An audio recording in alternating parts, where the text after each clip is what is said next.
Ladies and gentlemen, I've got another hour or so for grind, and we're here. Here's the funny part. I didn't grind enough. At a glance, I would need about...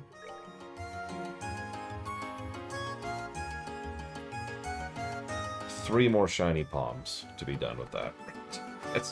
That is actually funny. Legitimately. Whatever. I did eat lunch, don't worry. I did also eat lunch.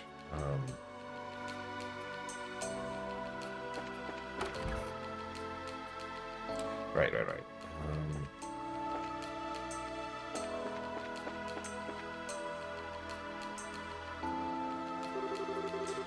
This way is the park. Let's commemorate the end of the 100 Days War. Okay, I have a question for everyone. As you know, you'll be right in front of the Royal Palace if you cross the river. That's where the ships of the Imperial Navy were defeated during the 100 Days War. How was it done? I know. Go ahead. They use the cannons that are all over Ruan City, right? Not quite. There certainly is plenty of artillery here, but we can't withstand a heavy Imperial attack on that alone. I'll give you a hint. They employed a much more dynamic method. I know. And go. What's the answer, miss? They lowered the Langland Bridge? Sorry, that's incorrect.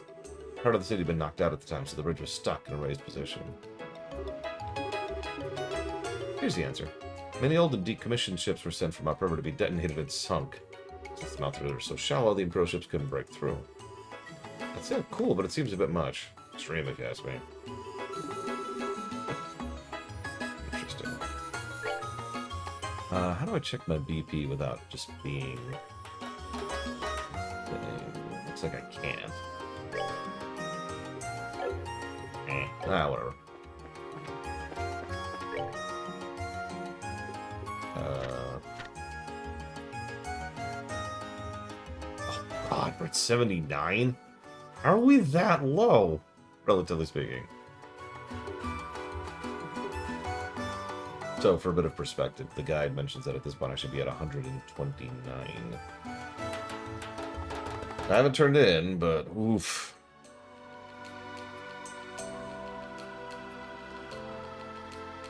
Okay. Whatever. Moving on.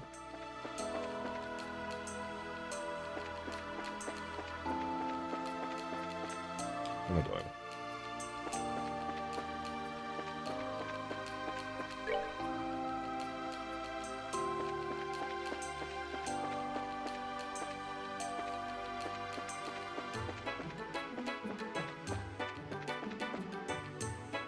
Duty-free shop. Oh no, Pillars of Snow.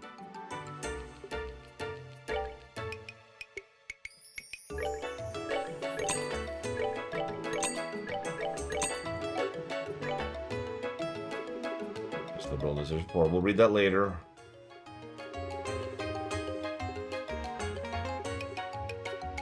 What do I think is the point that Babylon 5 effect goes too far?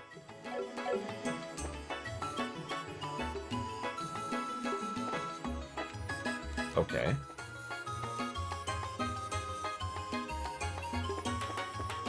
So, I kind of get where you're going with on there. In fact, actually, one of the more common complaints I've heard of several works, including something I myself made, was that the first time around is far less pleasant than the second. Allow me to go ahead and say that I don't think there really is such a thing. I don't think that there is such a thing as too much Babylon 5 effect. If the entire work is different the second time around, then frankly, you've done a good job. No, we haven't hit the tower yet. You tell me to do that tower. So I suppose that's my simple answer to you. I don't think there is such a thing. Now, in Reality Land, I do understand why people would have an issue with that. After all, it's the exact same reason why people tend to push back against it gets better after 20 hours. Right? Having to endure going through something twice to enjoy it is not great. But that's not what Babylon 5 effect is. Babylon 5 effect is the second time around you know what's going on and it changes your framework, not it's suddenly good. Actually, it looks like Sapphire Tower is optional. Where the hell? I guess we'll just go across the bridge. Whee!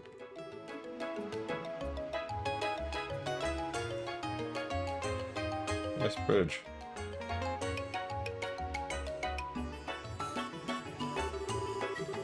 It's gotta be twice as big as Verte Bridge. It was built more than 40 years ago, before the people used to have to take a ferry from one shore to the other. Why did they build the bridge sooner? The Rubine River is the only body of lake what? I read too fast. The Rubine River is the only body of water linking the lake to the ocean. Ships have to be able to reach Groundsel, don't they? Areas too. It wasn't possible to build the bridge until the Orbital Revolution 50 years ago. I get an Orbital power, right? It looks just like it popped up out of nowhere. It's raised 3 times a day. Next time should be sometime this evening, I think. Ooh, we should see that. Congrats, Mr. Ed. If it makes you feel any better, you will finish that before I will finish this. And I hate to keep sounding down on that, but honestly, I'm really looking forward to getting to the second chapter, you know? I've been thinking about that a bit. I really wish the first stream was somehow a modern review, so we could just jump ahead to Sky 2.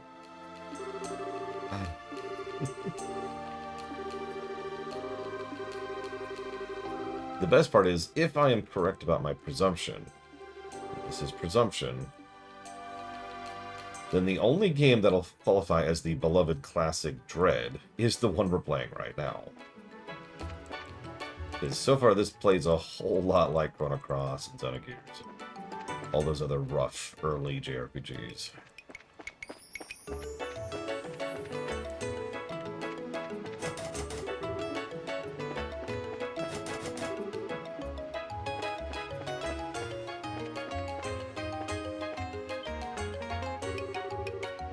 What are a bunch of kids doing here? Hey, this place is off limits. You brats ain't getting in, so scram. Never even said we wanted to come in, but why do you look so nervous?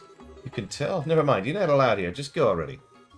Oh, certainly acting strange. I wonder what's up with them. Oh.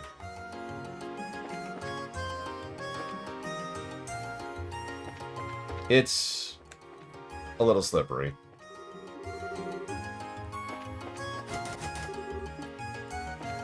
You get used to it, but every now and again I'll run into combat and I don't mean to, and that's why. It's fine though. The controls are fine. It's very PSP. Oh well, must be a lucky day. Not too many women folk around these parts. You're a real sight for sore eyes. What business have you here? Oh, this and that. We've been here for quite a while, actually. You honeys got time to spare. How about you entertain us, huh? Are you seriously trying to pick up girls in an empty old warehouse lot? Sorry, we have plans already. You know, places to go, things to see. So yeah, not interested. Feel free to go away now. Oh, check you out. I like tough women. I'll take all the abuse you can dish. If your goal was to creep me out even more, consider your mission accomplished. Hey, you know, if you ladies are playing tourists, maybe we could show you around, huh? A little kid with you. We'll have some fun. Hey, who are you calling little kid? Looks like you couldn't take Josh with you. It's okay still. It doesn't bother me. What good is getting angry going to do? But, holding back for us sake, kid? How sweet. Let's just brat get off hanging out with two hotties. I think he needs a lesson how unfair life can be, don't you? If my presence has somehow offended you, then I apologize. But if you lay a finger on the ladies, I'll make certain you regret it. Oh, who do you think you are? You're just bluffing. I get you want to look all cool in front of the ladies. But you're about to experience a world of pain. What do you think you're doing? Great, another nuisance. I can't believe you guys would start again with this delinquency. You're old enough to know better. You should be ashamed of yourselves. Shut up. What do you care what we do? You're just one of the mayor's yes-men. How dare you denigrate my work? How dare you indeed. Gilbert is a valuable member of my staff. So here's our third mayor. We just keep hobnobbing it with the local counts, don't we? I know they call them mayors, but I'm sorry. These are counts of counties, right? That's just how this is. Or barons. Barons actually is probably more accurate, isn't it? Yeah, I'm going to stick with barons, actually. These are barons. Way too well dressed for this part of town. I'm the Baron of Rouen. And the other one's Gilbert, his private secretary, I think. Rouen has always been a free city. I have no intention of lodging a complaint about your manner of speech or your attire. But bothering outsiders who may be paying guests is not permissible. Stuff it, old man. You think you're such a big shot. We ain't interested in a thing you have to say. How dare you speak to the mayor in such a fashion? How would you like for us to report you to the Bracer Guild again? Bracer schmacer. I was hiding behind them. Can't you do anything on your own? Besides, it's not like the Bracers would be here anyway. We have plenty of time to enjoy the altercation. Evil laughter.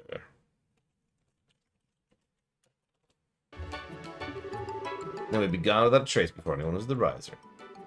I hate to ruin your masterful plan, but we're already here. Say what? Hey, Retro Justice. Hey, Old Griffin. You still haven't noticed the badges? Maybe you guys need glasses or something. With deliberation and exaggerated movements, Estelle points out the bracer emblem on her chest, then raised her eyebrows for further emphasis. Ah, crap. You guys are braces? Wait, this little punk you with is also a bracer, yes. Me too now. I can't believe those squirt's actually a bracer. You're actually worried? If there are braces, it's just a couple of girls and some kid. So you can't judge a book by its cover, you know? Remember what happened last time we took on a chick bracer? Even with 3 people, she wiped the floor with us. Going up against 2, even if they do look like pipsqueaks, is totally not a good idea. Okay, we're gonna let you off the hook. For now. Notice once again the refusal to back off and back down mentality here. Assholes. Jeez, even those... Now those were punks. I mean, could they be any more stereotypical? No harm done. Don't we have somewhere we need to be? I must apologize. I loathe when our city's guests are bothered.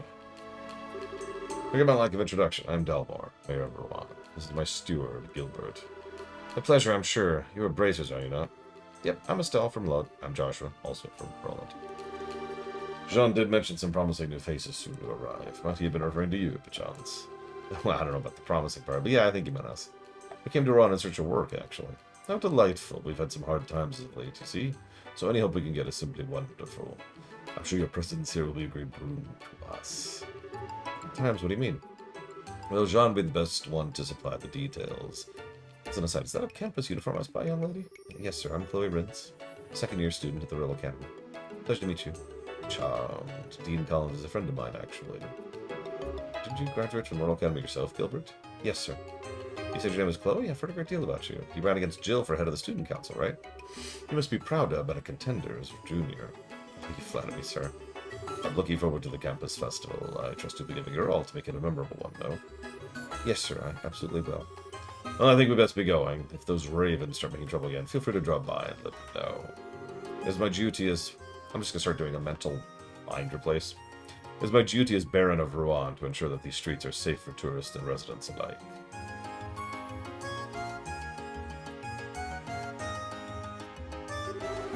He certainly has a dignified one. Yes, indeed.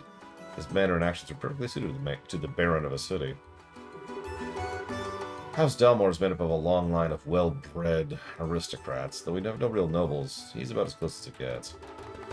He's like from a totally different world. On the other hand, though, you still have all the lowlifes like those guys who tried hitting on us. Yes, that was quite unsettling. Very sorry for leading you to such a place unprepared. Yeah, I couldn't say that without a little tone there, Retro Justice. It's not like we sought them out early. We should probably keep our distance from the back end of the warehouse district, so we don't have to kill them the next time we see them. Hey, what? Yeah. Listen, you need to be bred from the greatest of stock. Ah. These are human beings who are just...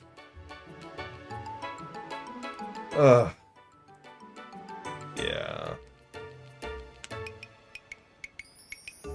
What's really funny is I actually like the idea of breeding for stats, as weird as that sounds. It just doesn't apply A, in real life, or B, to people. Because it doesn't work that way, right? Crusader Kings 3.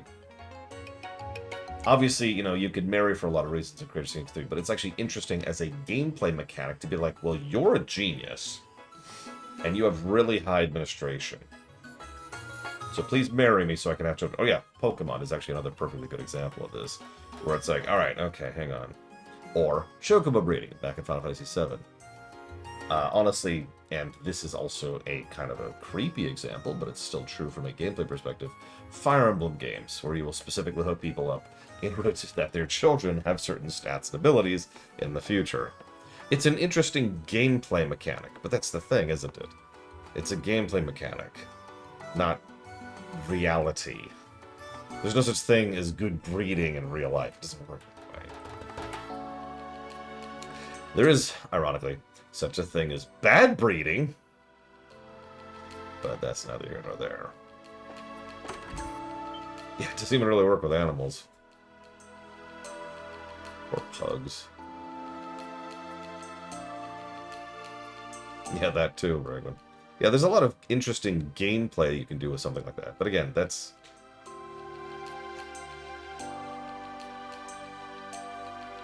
God, the Habsburgs and the... Oh, God. What's the other one? There was a Spanish line that was pretty bad. I can never think of the name of it. Everyone remembers the Habsburgs. They're kind of famous for it. Good afternoon, John. You for another extermination request? Oh, I know. Security's being tightened for the festival. No, but I'm sure we'll be here for that at some point. Listen, Mummy says they have strong chins. Today I'm visiting with Estelle and Joshua. Oh, so they're civilians, are they? I suppose I should have known by the lack of attire. Oh god, the Ptolemies. Oh, the Ptolemies. Oh. Don't look up the Ptolemy family tree.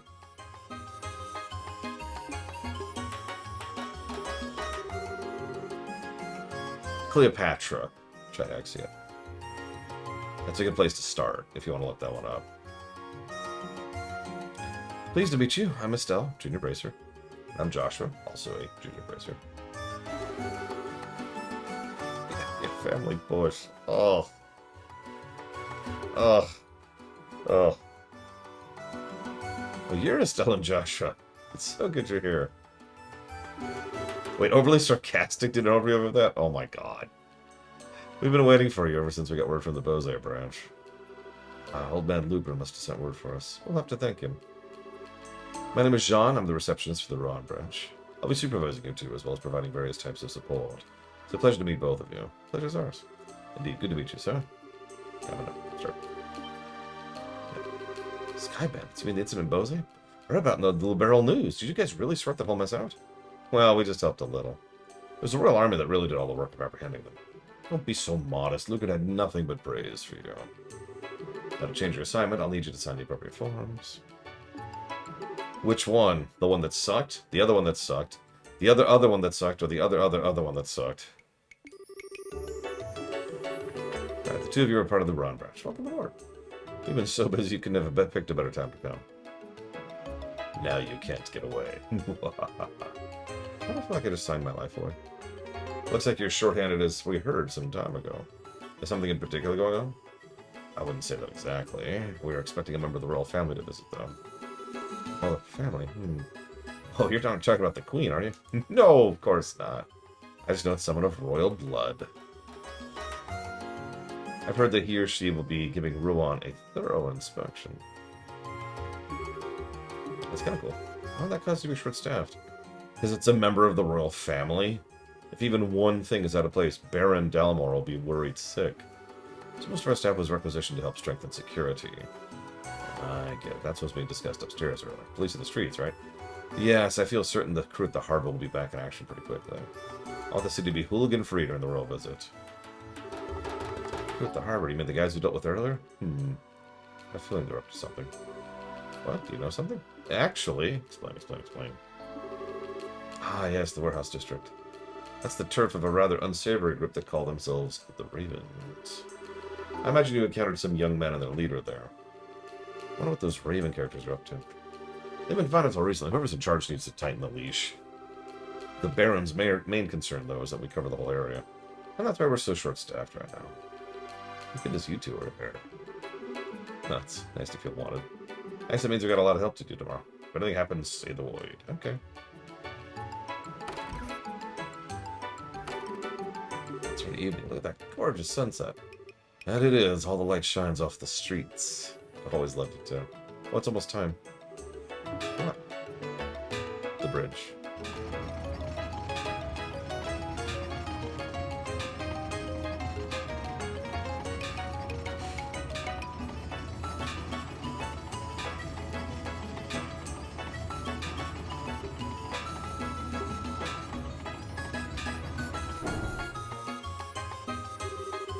Yeah, it really is a masterpiece. How long does it stay up? 30 minutes, I believe. It's raised early in the morning just before noon, and in the evening. It isn't lowered again until all ships have passed. So there's usually no foot traffic. I admit it's easy for a first timer to get confused. That reminds me. What do you guys plan to do about lodging? Well, the second floor of the guild is always an option. I could really go for a luxurious hotel. Well, you might want to get a room. The tourist season. This is tourist season, so they tend to fill up pretty quickly. Alright, no time like the present.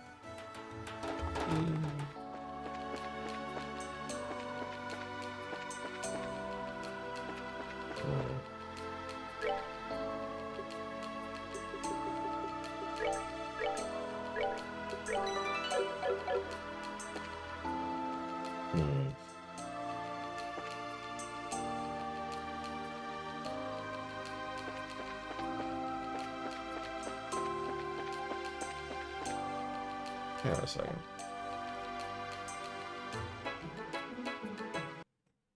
Have I not done these quests? 1 second, please.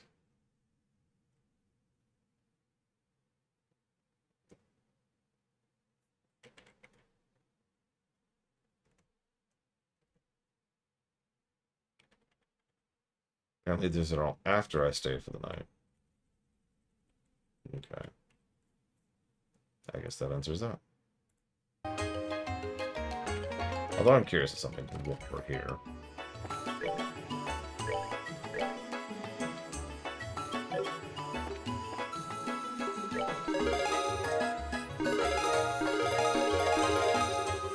Okay, that's a little better of a BP. I'm up to 94. Apparently I just hadn't turned in a hot minute. Still lower than what it should be, but not by like 50.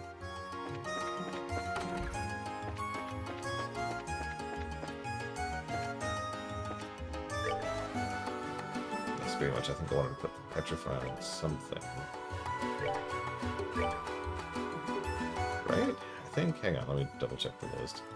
So I've got like 3 separate walkthroughs to keep track of all this crap. Speaking of which, while we're here, let's see. This one, issue 4 of the news. The Royal Army reports that the military's intelligence division successfully located the Sky Bandits' hideout in the mountains of Bose. The criminals were apprehended and all hostages were set free. Mere days prior to the Capua's capture, the Linde was found in an abandoned mine north of Ravenou village. Its cargo had been looted, its passenger crew still missing. But this was the break the investigators needed to crack the case wide open, and shortly after, that's exactly what they did. The monumental task of the clue analysis and deduction fell upon the Royal Intelligence Division, newly founded by a young man named Colonel Alan Richard. While the Border Patrol tracked the criminals, a team of intelligence officials led by one General Morgan fed them information and analyses, and it was this coordinated effort that ultimately led to a successful rescue. "Put your hands in the air," came the cry. With that, the Royal Army blockaded the Capuas before they could escape, and it was all over. Don Capua's blank, disbelieving stare said it all. Oof. Intelligence and Border Patrol alone can't take all the credit for the successful mission. A handful of bracers played a fairly significant role, too, modestly dodging the limelight in the process. Several hours prior to the raid, these bracers infiltrated the hideout through decidedly non-standard means and waged a small war against them from within, keeping them off their guard. In the end, the bracers and the Royal Army really did work well together, albeit by accident. Don Capua, the ringleader of this family, has been transported to the Leiston Fortress, where he'll be thoroughly interrogated.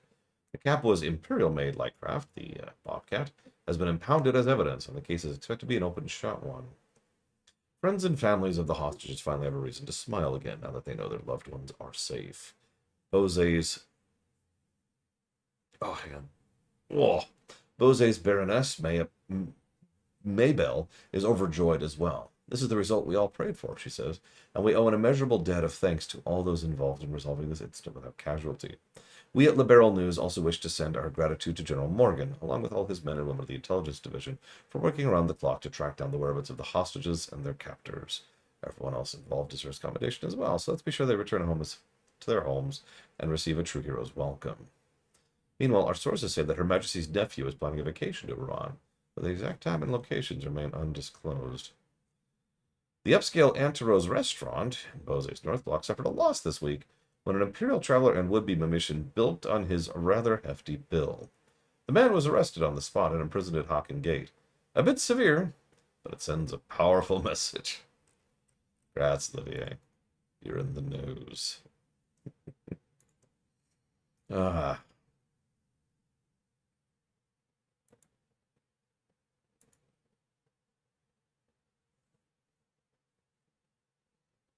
I do too, Metro Justice. I wish it was a little less, like, missable, I guess is the way I would phrase that. But I do enjoy it for what it is.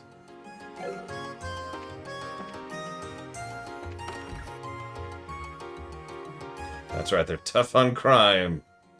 Which would explain why there's an entire crime family here.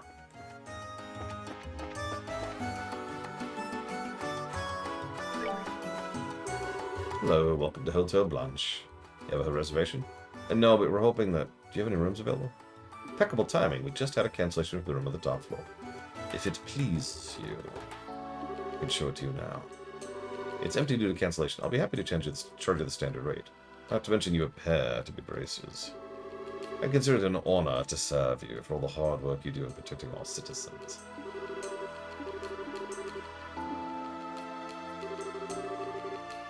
Yeah, no kidding, Easel. It's a less horrifying aspect of what Homeworld does. You know, when Homeworld does the thing with the letterboxing. Similar concept.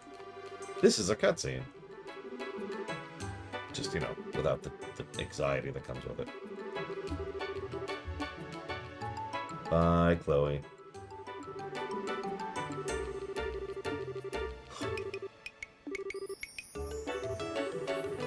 We'll totally go. So I've been thinking about something in the back of my head. What's that chocolate-covered palm?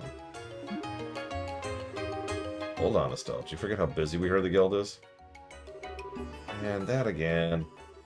Fine, we'll take a break on the day of the festival. Favorite character in the game as of this moment in time, ignoring everything I know after this point in time?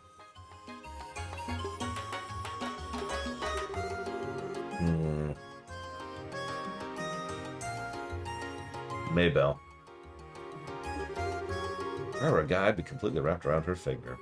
Your painfully obvious allusions aside, she certainly seems to be a genuinely nice, guileless girl. Definitely not like some sneaky sky bandit I could mention. Getting her sure was lucky. We even got a sweet room thanks to her advice. How about we could even spot C with the view we have up here?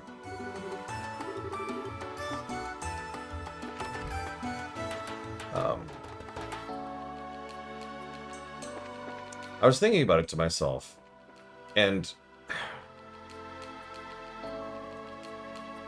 I technically can't comment on this until we're done with second chapter, but honestly, I kind of wish this was even more down to earth than it actually is, if that makes any sense.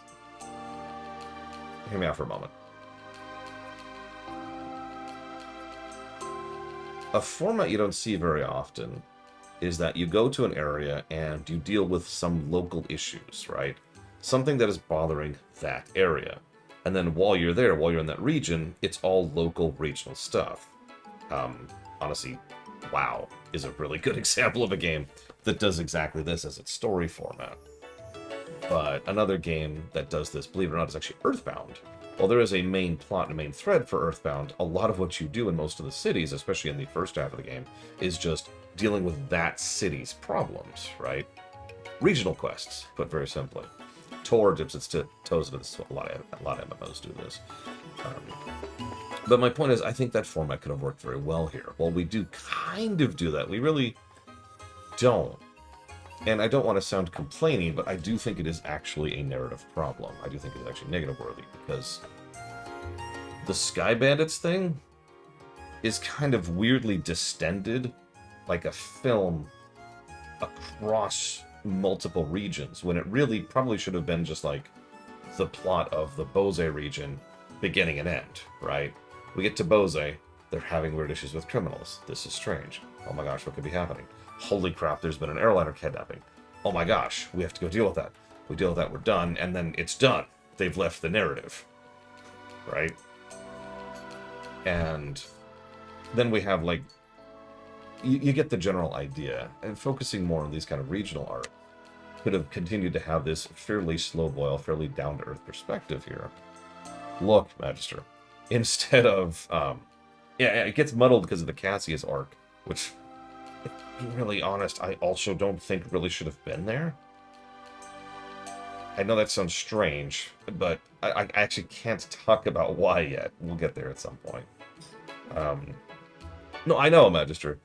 I'm not opposed to there being a big end-of-the-world plot, but again, the moment they realized they were going to be chopping their game in half, they probably should have gone ahead and thought about segmenting what plot beats they actually do have, you know? Anyway, sorry, just food for thought. I'll chew on that. Note about that while I'm thinking about it.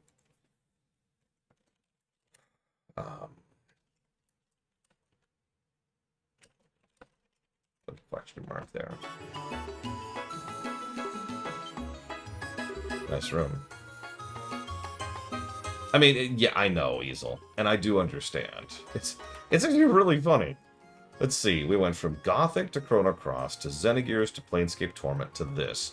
Every single one of these games has had a troubled, rushed, crunched, last-minute, executive meddling, you know, just something that screwed the game over. And honestly, every single one of these suffered for it. Yeah, FF12, that's another wonderful example of this kind of thing. Oh, it's at the top floor, it's all that sweet. It would have been fine with a regular room, though. I think we should enjoy it while we can.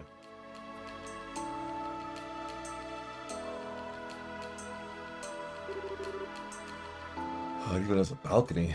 Yep, check out this view. I just hate that we're the only ones who get to enjoy it. I was hoping Dad would be here. Yeah, I wonder where he is, what he's doing. He is busy.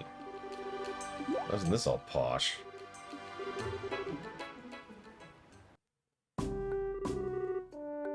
Oh. You. Speaking of negatives to character, I'm just going to jot this down right now. Because this guy... Okay. Hear me out. Before you jump down my throat, let me defend this negative. Okay? So it's a semi-common problem to have a character... I'm kidding, but don't. It's a semi-common problem to have a character who is intended to be disliked, right? The problem here is some writers, some creators, some actors, some directors, excuse me. I don't know why I said dictator. Are not skilled enough to do that without making a character that you don't like, right? As I've said before, there's a distinction between a character you dislike and a character you just want off your screen. And so a lot of the times, these kind of characters are too irritating, or too frustrating, or too snobbish, or too stuck up their own arse, or etc. And it goes from being someone you were supposed to not like a villainous character, or a POF, or whatever, to someone that you just want off the camera. It's the same thing with the stupid archetype we talked about earlier. A character being stupid is neither good nor bad. A character being stupid can be well written or badly written. Same thing with an asshole. With a noble poofster like this jackass is. And... yeah. So, I'm not going to do the hedonism bot voice for this guy, because he has too much dialogue and you will get sick of my voice if I do that. Yes, I like it. I'll take the room. Please wait. Butler. Please wait a moment, Your Grace. I'm afraid this room is not vacant. I tell you what, I will read this scene with the hedonism bot voice, okay? Perhaps you could stay at the mayor's estate, as originally planned. Hush, Philip, I can't even see the water from there. This hotel has a much better view, and I can smell the sea air as well. I can even go out on the balcony. Who are you people? Are you thieves? Are you here to kill me? That's a horrible thing to assume about someone. Besides, who are you, old man? You have no right to be here. How dare you call me old man? Very well. So you're the ones renting this suite. I'm going to be using it as my private room during my stay in Rouen. I suggest you leave. Notice that there's no, like, offer of compensation, no bargaining, no nothing. There are ways they could have made this asshole... It's all about execution, right? There are ways they could have made this asshole tolerable. But they didn't. Say what? I don't know what you're talking about, but I don't see any reason we should have to leave. Yeah, we at least deserve to secure an explanation. I shouldn't have to deal with ignorant commoners. Do you not realize who I am? Nope, no clue. All I see is an old man with a weird-looking head. Weird? You do have the haircut going on there, buddy. That too, Easel, yeah. I could see that. Yeah, exactly, Blado. He's just like, oh, it's already taken. Well, I can deal with that. Chauncey, please pay them off for the room so I can enjoy it for the week. Thank you. And then he just wanders off to the balcony. That could have actually worked. Instead, he's this. There's no reason to be rude, Estelle. At least say unique or something a little more positive. Oh, I get it. It's on how we say it. Fine. Clean out your ears and listen well. My name is Dunin von Oslies. I am nephew to Queen Alicia II, granted the title of Duke by Her Majesty herself. Duke of what, exactly? I've actually wondered that for a while. Like, as I've already made clear, this kingdom is tiny and minuscule. A duke, frankly, this entire kingdom does not qualify to be a dukedom. In terms of actual, like, geography. So what exactly are you a duke of, boy?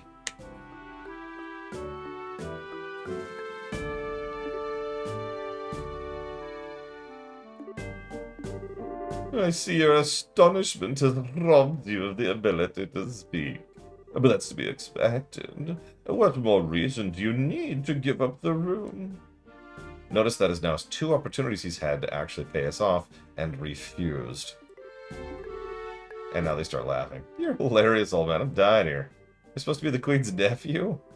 Still, it's not nice to laugh like that. Maybe he was just telling a joke, you know, to ease the tension. You. He's pawned the interruption, but his grace speaks the truth. Perhaps I should have been quicker to speak. I am the Duke's personal butler, Philip. He has been under my care since the time of his birth. I am so sorry. And at the same time, this is your fault. You are a terrible parent. I assure you, all of this is true, on my honor. The man before you is indeed Duke Dunan, nephew of Her Majesty the Queen. Like, oh my god. I like the butler, but Jesus Christ. You have... I agree with people good faith. You have failed as a parent. Can't believe, never mind the weird rich-looking guy. The butler seems legit. Something reminded of something Jean told us. He said royalty would be arriving in Ron to inspect the city. Will you submit now? Three opportunities he's had to pay us off, and he's still just demanding it by virtue of his title and nothing else. There's an old saying. It's cheap to be rich and expensive to be poor. That is an old saying. That is a centuries-old saying. Because, actually, of a lot of reasons. There's a lot of complexity that goes into that. But the summary is that rich people tend to not have to pay for things. Or if they do, they can usually just grab credit on it and let someone else handle it later. So they don't really need to carry around money because they're rich. By contrast, poor people have to pay more because they don't have the infrastructure that everyone else does. They don't have the connections. They don't have the right people to talk to get the right repairs or the right materials or anything. So they have to have cash up front and more than usual in order to be able to cover for the extra irritation of someone else having to do part of the transaction for them. That's true today, by the way. That's still true. How much of that is deliberate or not, that's more a matter of debate. It's totally deliberate.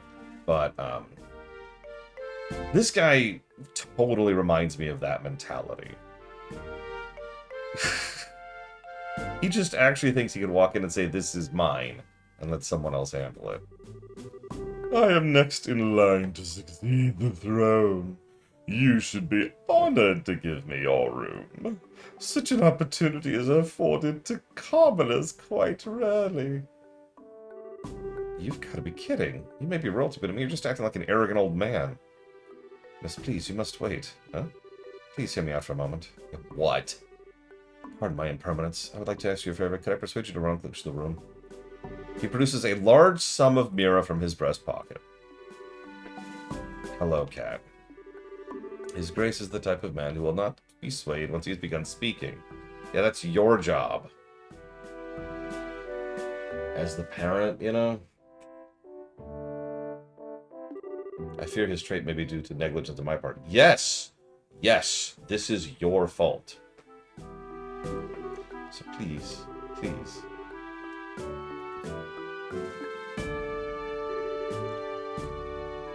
I guess that's that. I don't want to cause the butler any trouble.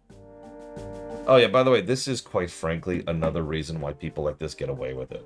To be really, really blunt. This is true, again, even now. Is people like the butler here who follow after them being like, no, just forgive them. They don't know what they're saying. Here, I'll make it up to you. And so the loud, obnoxious children, which is what these people are, get away with it and therefore never have any reason to learn to grow, and so they don't. The term man-child is thrown around a lot as an insult, but I think it's worth noting that it is a valid adjective to describe someone who has reached adulthood physically without reaching adulthood mentally, someone who does not actually understand what it means to be an adult. And that's the Duke. Thank you for the sub, Goki. Yeah, I've been doing this for a while. It's been a minute. Yes, Cat, you are still audible. You know, my viewership's going to go down when I get you back to your family. You know that, right, Cat? Poor Cat. I know. It'll be worth it. You'll be much happier. I know. I know. As you may or may not know, Goki, you can put that sub towards up to 3 future streams for increasing our interest and priority if you would like to. If not, we could give it to the crowd.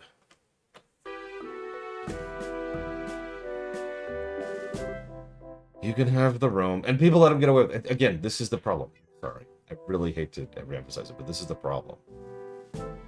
People like the Duke need someone to tell them no. Let me tell you a little story. One of the earliest lessons I had to learn with my adorable nieces is telling them no. And I will be honest, that's a harder lesson to learn than you'd think. Because they're adorable and amazing, and I want nothing more than to make sure that they have happy, enjoyable lives. Because I have not had a very good life, and I want them to have a better life, right? So, the cat agrees with me completely, as you can tell. So what I'll do, and I've done this especially with the youngest, is I will kneel in front of her, make sure that I'm at eye level, make sure that she's looking at me straight. I'm not trying to put myself above her, and I'll just say no. And I'll usually say it calmly. There's no yelling, there's no screaming, and usually she gets really upset about that. She tries to throw a fit or cry or whatever. And once she's done, she looks at me, and you can tell she's looking at me for reaction, and I just then say, in a more kind voice, no. Like, I say it like an apology, no. I understand that you want something. I understand that this is where you're at. But the answer to this is no. And she understands after she throws a bit of a fit. She's like, okay. And then she goes on to whatever she's going to do. You need to be able to tell people no. You don't need to pay us. You'd better give me that freaking money.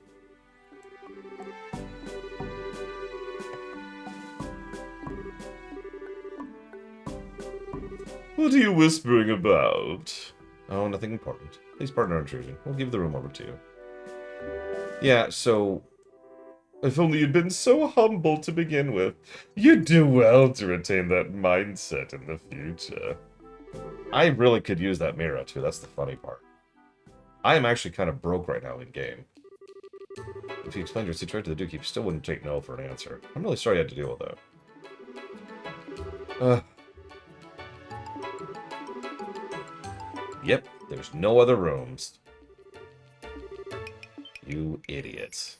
Yeah, I actually would like to argue a negative for that scene. We'll debate the Duke. He's gonna be a recurring character if it's not obvious. But that scene sucks, honestly. That was not a good scene.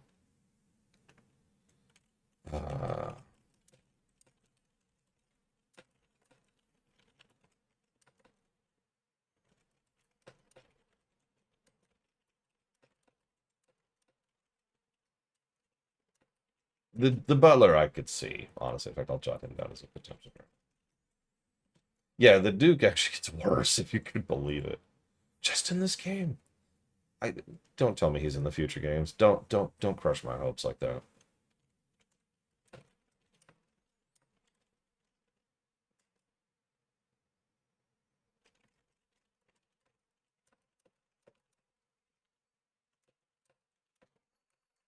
Oh, thank God.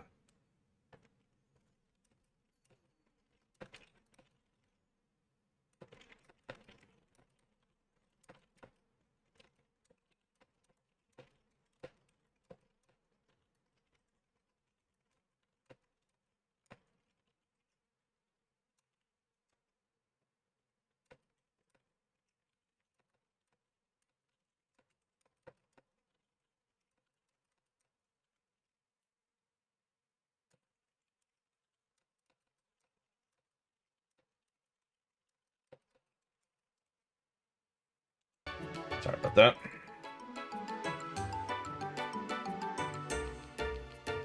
Yeah, I'll debate a little more about him because we haven't seen the last of him. But oh God, we did.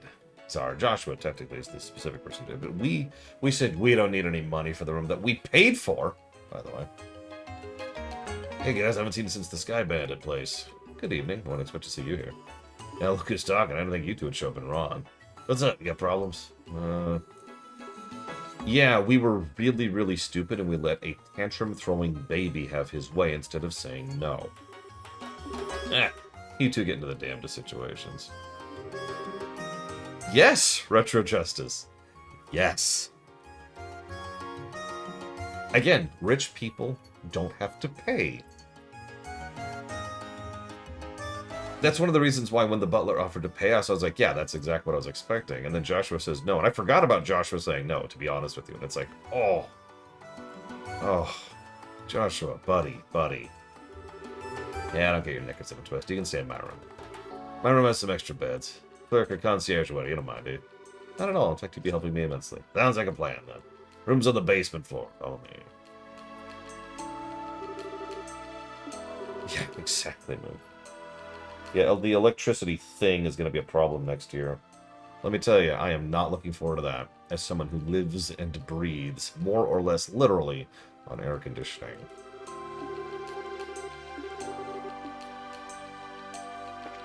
And by the way, our characters just complained about now being stuck in Niall's debt, a situation they themselves developed.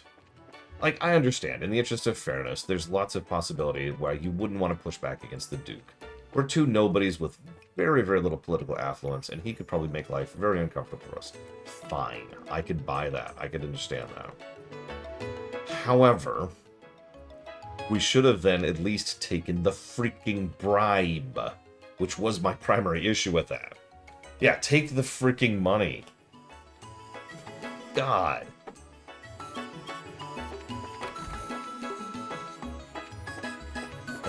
It's called compensation for a reason. Joshua. The gracious host thing's a bit much. Sorry if I'm acting suspicious. I'm just grateful you guys helped me nail a great story earlier. Wanted to pay you back is all. I mean the Sky Bandit article, right? I actually read that earlier. Did you get much of a reaction? Oh yeah, it was a big hit. Our readers loved the article on Richard and the Intelligence Division. I got the feeling we sold more copies because of him than the Sky Bandits, to be honest. Yes, Richard sure is an interesting character. What's really funny is some games will play with that exact concept, especially RPGs. You know, having a story reason to have plenty of money at a certain point in time. I know what you're thinking. Well, that could completely unbalance the game. Only if you don't plan for it, right? Having... how to explain this? Imagine for a moment that you have a amount of money you want the player to have at a given point in time, right? And so you can plan that out. You can map out, you can graph it out and say, okay, at this town, the player should have X amount of money. And then at this town, and then at this town, and this town, this town.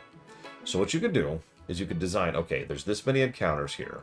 Let's assume they fight all those encounters plus the dungeon here, plus the dungeon here. That gives them X amount of money, which is a little bit above the amount we want from them here. So that's cool. But if you really want to have like a story beat, which gives them a bunch of money, you could have a stretch where there's not any encounters, for example. Just no encounters. So there's no income coming through. However, during part of the story beats, we get paid off by the butler, and all of a sudden, and that basically covers the amount of gold we would have had if we'd gone through the entire section and fought trash throughout the whole sequence, and etc., etc., etc. There's plenty of ways, that's just one thing right off the top of my head, there's plenty of ways to balance out player intake, whether it's money or experience, or extra, like magic points or equipment or whatever. There's lots and lots of tools that exist for an RPG designer to be able to decide what the player has access to and when. It's one of the reasons, I know I talk about this constantly, it's one of the reasons I praise Final Fantasy VI so much, is because FF6 does a wonderful job of making sure you have the experience you should have, making sure you have the MP you should have, that's the magic point stuff, making sure you have the items you have, and making sure you have the equipment you should have. Oh, and while we're on that subject, GP, gold. All 5 of these points are separate points that are brilliantly designed so that as you're playing through FF6, you probably have never even noticed how much design went into making sure that you have as much as they want you to have at any given point in time, right? Yeah, no, exactly, Easel. FF6 was a team of experts at the top of their game, and it shows. Chrono Trigger is the exact same way, it's worth noting. And for the exact same reason. It's pretty much the same team doing what they do best. Like, don't mistake me, I love a lot of games in the Dragon Quest and the Final Fantasy franchise, but there's a reason I think Chrono Trigger and FF6 sit at the peak. It's because there was a unique confluence of competence at that point in time, and they just put that extra polish into both games. Rant off. Rumor has it that Richard's about to get a big medal from Her Majesty. It's going to be just about all people will talk about. I'm actually going to have an exclusive interview with him. That's impressive. Well, he's got the looks and the brains. He puts people at ease. Ugh, rock stars. What's wrong? It's nothing to worry about. That story netted me a tidy bonus. Let's hear it for finally getting rid of my bad luck charm. Colonel's one heck of a guy. Do you mean Dorothy? Speaking of him, where is she? I was only looking after her while she was learning the ropes. The big story meant the end of our mighty team. Worries me to think she's gone off on her own. I'm kind of trying not to think about that. I just want to enjoy a nice vacation with the bonus I got. Should you be chasing the next big scoop? Or are you checking out that Duke guy who kicked us out? Duke Doonan. Our own walking catastrophe. From everything I've heard, he's a real hedonist. Oh my god, Mr. Red. He's actually a hedonist. He really is hedonism bot. More so than most royalty, anyways. Rumor has it even drives Her Majesty up the wall. Sounds perfectly believable to me. But he said he was next in line to succeed the throne. Seriously? I don't have to call that big fat jerk my king. Yeah, it's almost like inheritance is a bad system of government. Well, given Her Majesty's age, it's not unreasonable. Plus there's the fact that her son died some time ago. A lot of people would be opposed to it, though. I'm guessing you don't know much more than we do. Yeah, the Queen's actually kind of legit by memory. Which just goes to show that, family has nothing to do with anything. Man, I can't sneak anything past you kids. Yes, you're right, but that's all I'm saying. This one's too big. You don't think you're overstating things a bit? Whatever. It's not something we go shouting it from the rooftops. I look forward to reading it for myself. Oh yeah, just leave it to me. By the way, have you two had dinner yet? Let me treat you both. Seriously? Thank you very much for your generosity.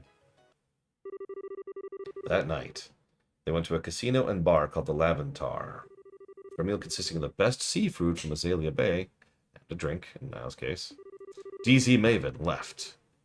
The two brought the now unconscious Niall. Oh, you don't want to play? Okay. To the hotel and sent him off to bed to sleep it off. Meanwhile, I'm sorry, no more play. Meanwhile, at the most evil place in the game,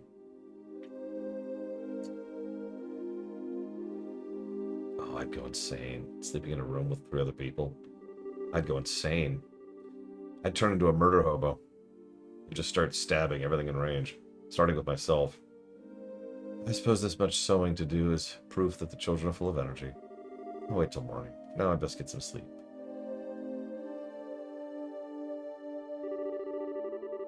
Please watch over them tomorrow. Adios. Keep them safe. What's that noise? Sounds like someone put wood to the fire. Yep, someone's burning the orphanage. The orphanage is so evil that it's spontaneously combusting. I didn't do anything. I'm still half asleep. Daniel, Polly, wake up. What's going on? There's a fire. Everyone up. I'm going downstairs. Now, everyone stay close to me.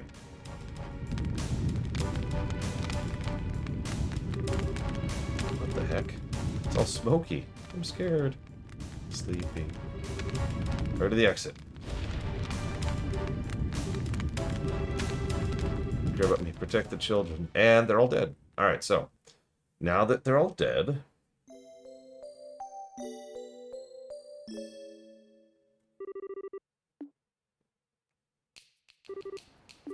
Oh man, my poor aching head. Must be one heck of a hangover.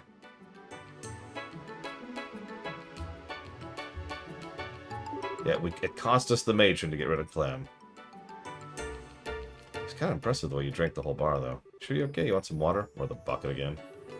Nah, I'm good. That's right, death is a good thing, remember? Nah, I'm good. I got an event to cover.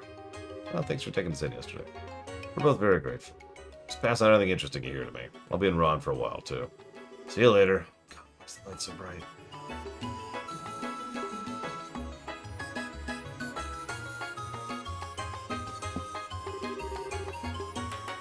Let's say we head to the guild. Okay. Oh, God, that would be awful, Easel. I am obviously joking, because that's my Wellington purview, but, oh... I would not be happy if they're like, here's the orphanage that Chloe goes to, and here's the matron and the adorable children. Okay, they're all dead.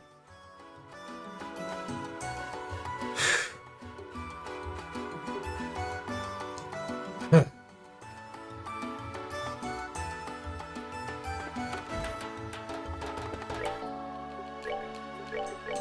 all three of these while we're here. Yeah, pretty much, Easel.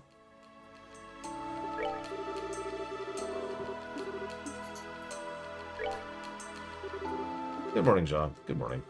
Good morning, you're certainly here early. So, given how close the orphanage is...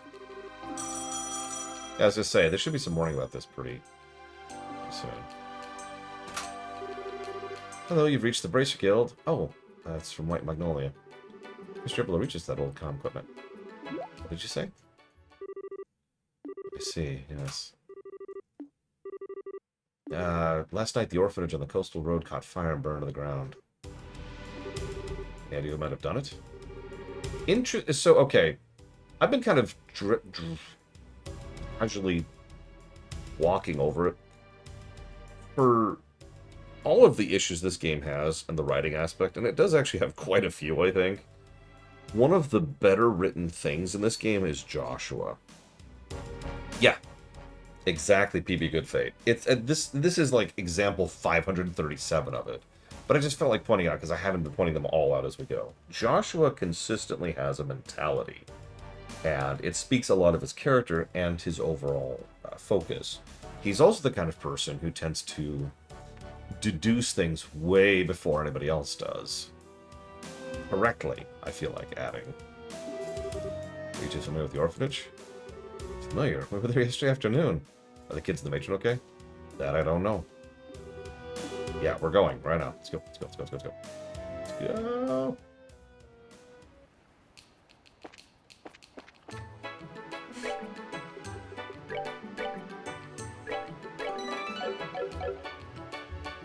Yeah, I will give them credit. In fact, I should write that down before I forget such a thing. I wrote down Joshua as a thing, but let's write down.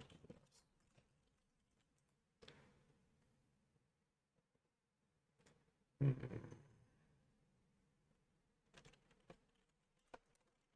that down while we're here.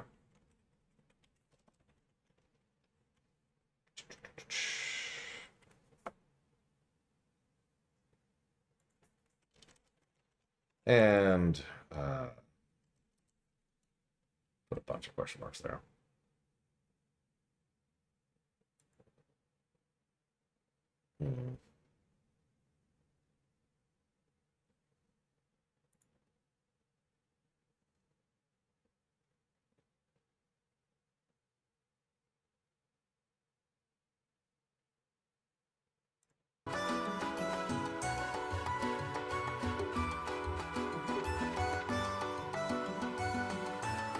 I do like the contrast between Joshua and Estelle.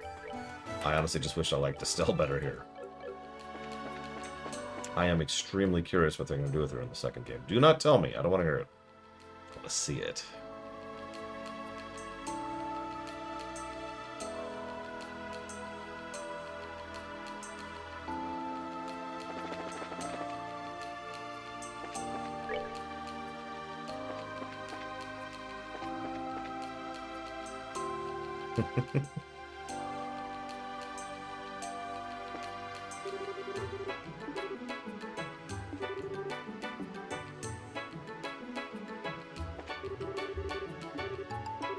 I actually figure I very unintentionally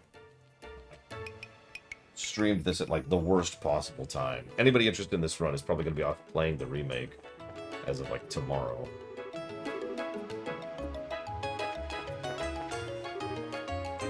Here we go.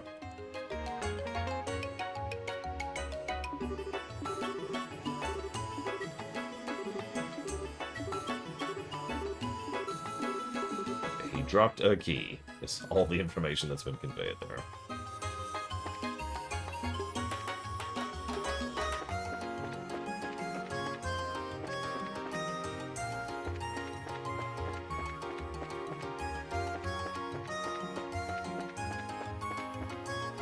True, Miss Bro. Oh, tell me about it, Easel Games. It's one of the reasons I'm keeping all of the walkthroughs, all three of them, bookmarked right now. So I don't lose track. I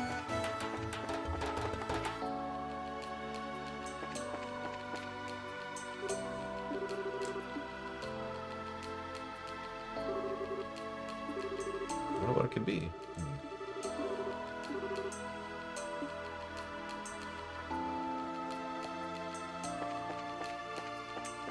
I like how they say we can't jump into the water to check. Now, normally I'd say, why not? But actually, there's actually a legitimately good reason for why not. That isn't like a gameplay conceit. Never go swimming in harbor water. Ever.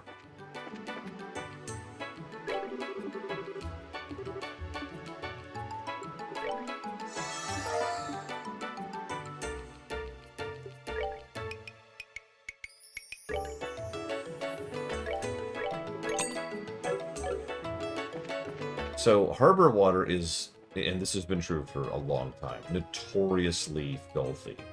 And I don't just mean gross, like dirty or whatever. I mean like that. Those things are swimming with diseases.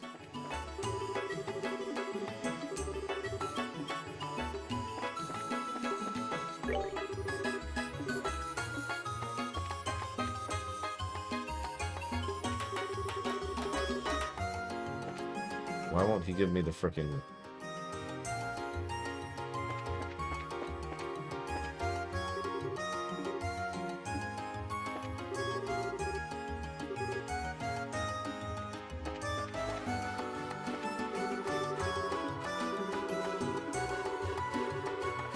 Oh, excuse me, I had to go look at the fishing rods before I could go talk to the guy about borrowing a fishing rod.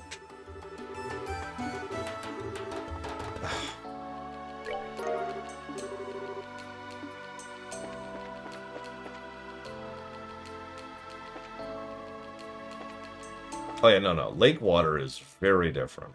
And ironically, despite being a little bit more stagnant, much, much cleaner.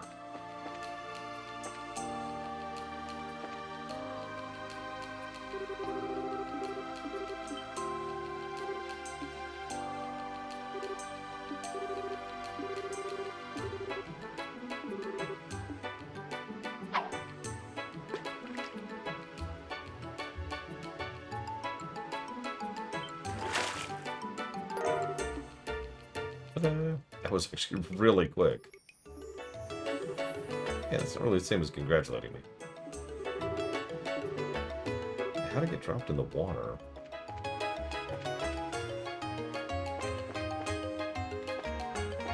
Ah, there we go.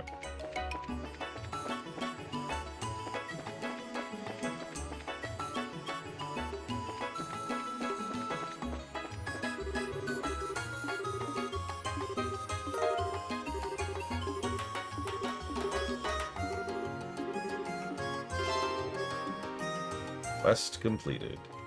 Next.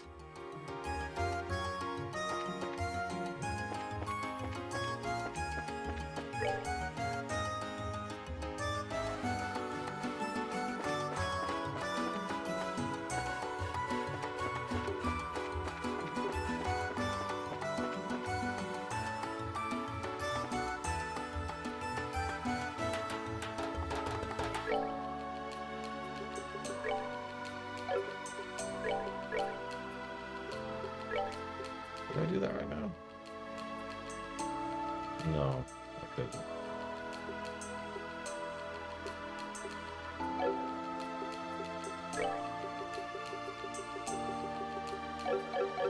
Shame. Technically, I could have access to White Gehenna now if I was doing all the quests. That's basically the best AoE in the game. Yes, already.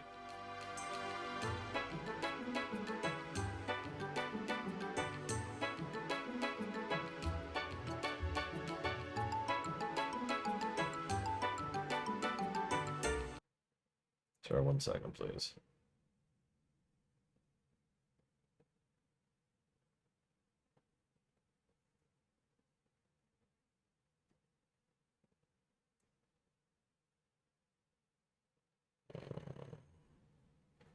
So there's the scent court.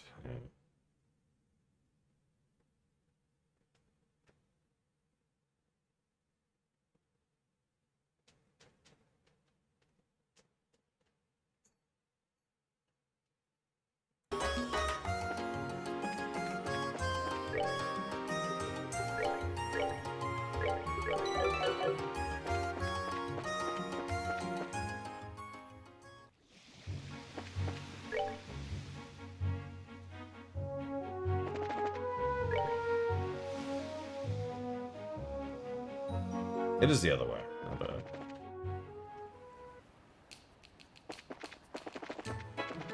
Yeah. I'm gonna poke my head down here, and then we'll just see how that goes. Briefly.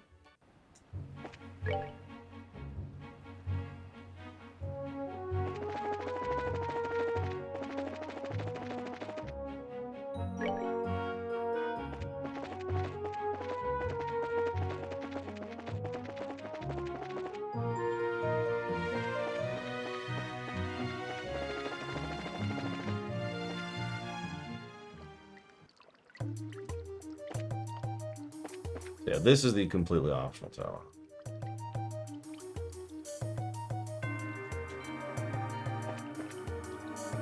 So I'm actually going to be kind of avoiding mobs down here, because I want to save resources for the actually hard stuff. Okay.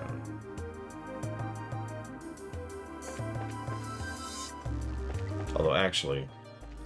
Look, Easel.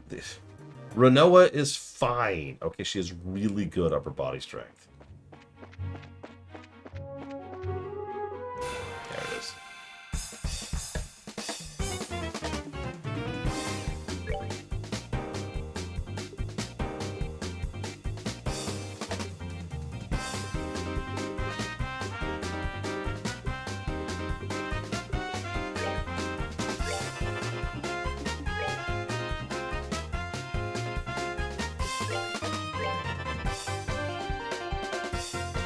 Yep, these things. Yeah, this is the fight that we may legitimately not be able to do. That's why I saved back to town. We'll see how this goes.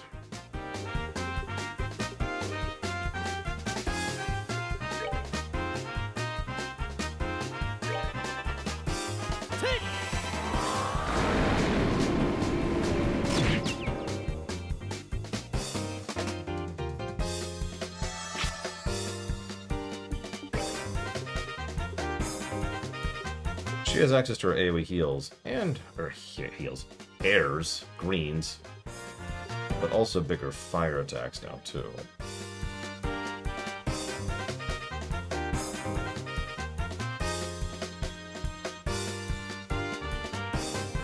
Let's do it right there.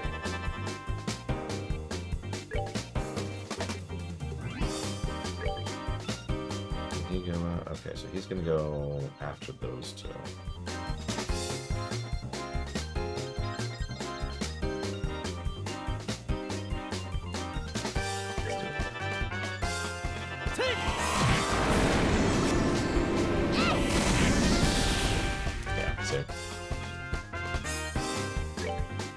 We're good.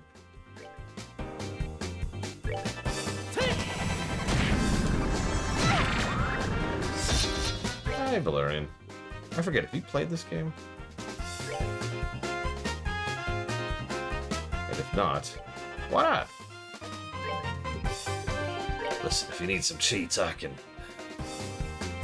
got all kinds of cheats here for you.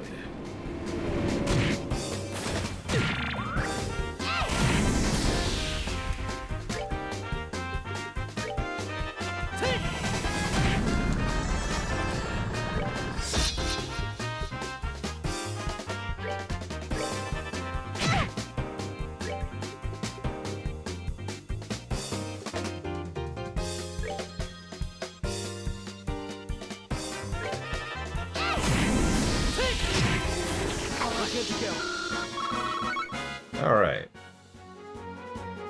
That is not a small amount of sympathy. It's still not as much green as I need, but whatever.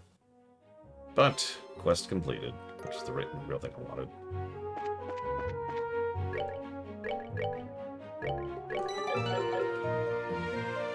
Honestly, yeah, Easel. And, yeah, I don't know what else to add to that.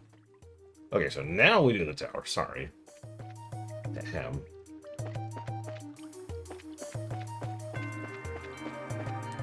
The soundtrack is... I mentioned this earlier. It's either really well done for the scene or generic. I'm sorry. I know that's an insulting word, but I don't have a better word for it. Okay, so we want to go southeast because we want to get sent points.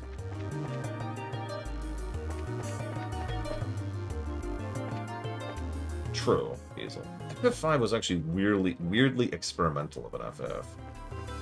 Much more so than its successor, which is funny because 6 is a better game pretty much top to bottom.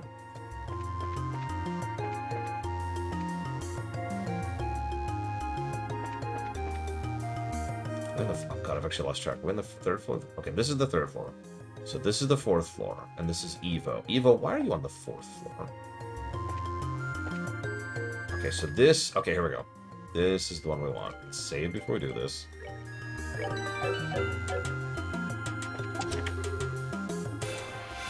Wish me luck. This is our second mini-boss.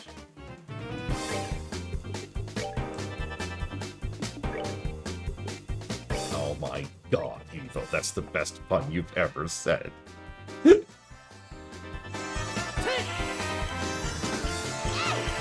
Ow.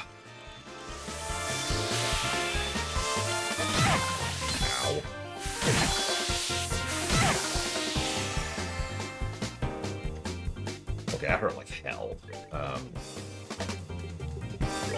Let's do your basic AoE, see how much damage that does. Okay, not bad, not bad. Do I get a shot in? If I do an AoE? No, I do not. Is there anything I can do that'll get a shot? Only if I heal, and that's it. I'm gonna risk it, just in case they survive, because I don't know when his attack's gonna go off. Looks like he'll get it off, sort of, because one's gonna move. Yeah, we're good, we're good, we're good. Yeah, by the way, all 3 of those self-destruct. That's that then. Let's move out. Oh, wow, Lord Harem. That's hysterical. I still need, like, 34 green, but whatever. Not you again! Okay, so now we have scent. Where was I putting that scent? Hang on, sorry. I have to double check my notes here for scent. I'm just gonna open up both pages simultaneously. Screw it. Just kind of have... This is how you play this game, right? One walkthrough over here, one walkthrough over here. What is this, FF11? Okay, Send. Where's Sent going? Sent's going on Joshua. So we've got Blind, EP2. Instead of Cast 2, this is actually supposed to be Sent. Not sure why, but I'm going to trust it. Although it might want me to get Haze first. Because it is also wanting me to have Haze on. Then there's action 2. Evade 2, which I can't afford yet. Oh, that's a good point, Easel. Yeah. And then Haze, which I don't have. Is Haze in here? No. Haze is not in here. I know you said what Haze is earlier, Easel. I just don't remember. Haze is BP. Well, okay. Seriously, there's a question. Do I bother with the rest of this place? There's a range 1, an EP charge. I don't think that's actually it. It's probably worth it. Alright, hang on. Okay, so...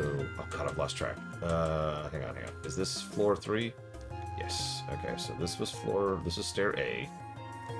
And there's stair B, which is going to go down. We want to go south. Avoid enemies. Get into a combat with enemies. Run from... Oh my god. Oh my god. Oh my god. Okay.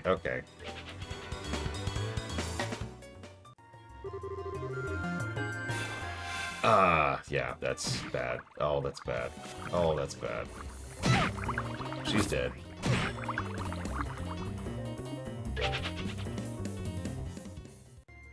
Run! Okay.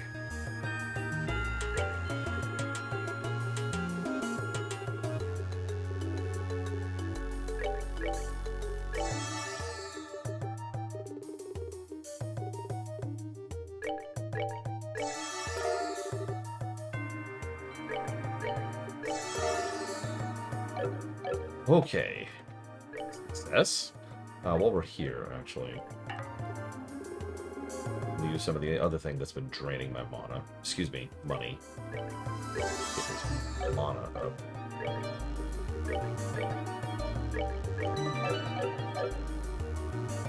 I would say Estelle has gotten somewhat less annoying. Alright, so... Rereading. There's the range 1. Crap, it wants me to go back to that room. Why don't we go ahead and take off Scent right now, since we can't actually make good use of it. Let's just do that. Excuse me. Oh god. No!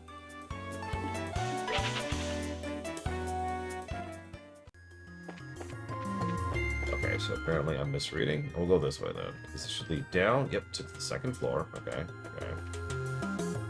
What? All you care about is food. I know. It's okay. I don't blame you.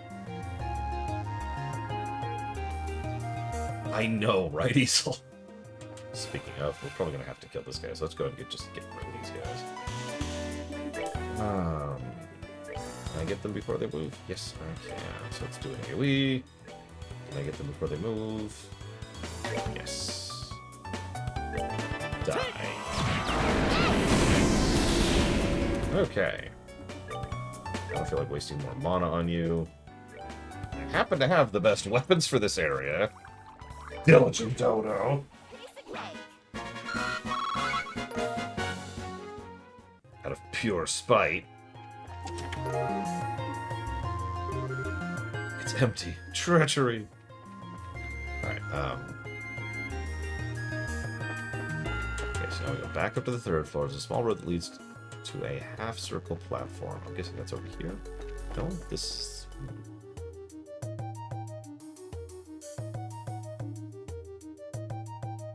What?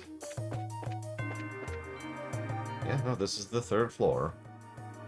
Did I miss a step? God, I hate walkthroughs. Ah!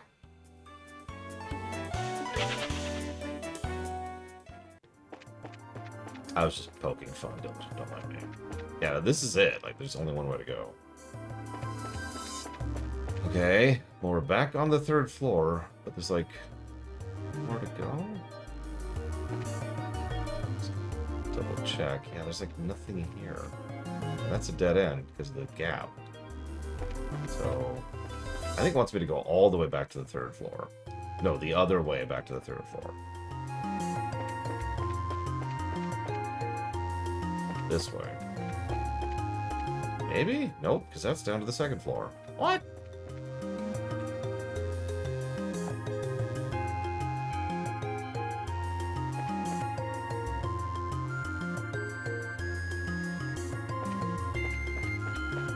Honestly, no, Retro Justice. That's actually one of the reasons I brought up the atomization thing earlier.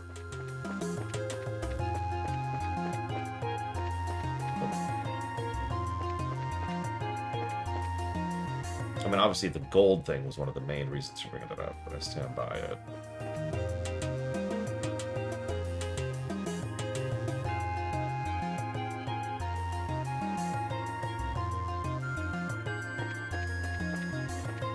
Oh, that's cute, Mr. Red. I'm going to pretend I never read that. There we go.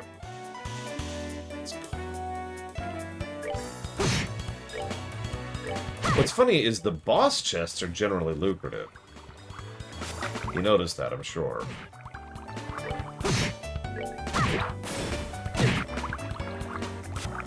But, I mean, they're boss chests. They better be lucrative. Let's move out. Okay, that's a tear bomb. That's your treasure here. Yeah, they lean on the boss chest a bit more. More than they should. Not to borrow from Zelda, but you know what they could have done, and arguably should have done? Make chests that are boss chests look different. Even that one minor change would let you know, hey, this treasure is significant. It's got something real in it, but you're going to have to fight for it. Just a little visual change, that's all it would take. In fact, I actually have an example for that that's not a Zelda game. Final Fantasy Mystic Quest. For those of you who never played that game, there are 2 chest icons in that game, 2 chest graphics. One is your basic stuff, that's your items, your potions, etc. But the other one is the good stuff. Oh god, sure is, will hit me. I'm ready.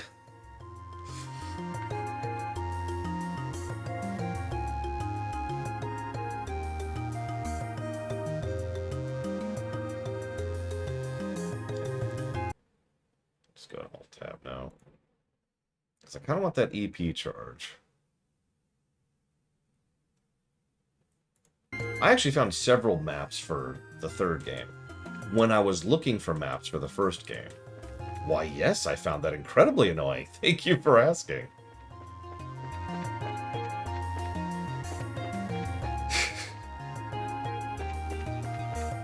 Hang on a sec.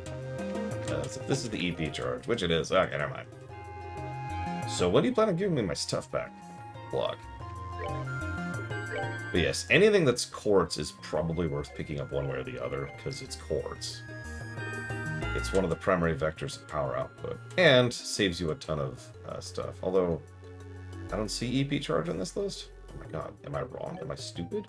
Am I dumb? Am I worthless? If I died, would nobody ever even notice? Oh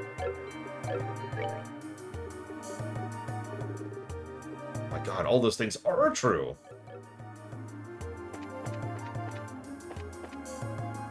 Alright, so now we go all the way back to, like, the beginning of the level here.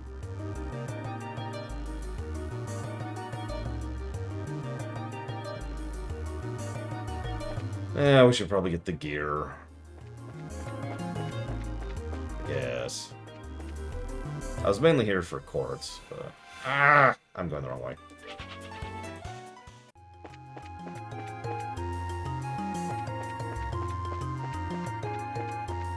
It has to be this way, which means it has to be this way. Right? Yeah, here we go. There we go. Okay. So now we go the other way.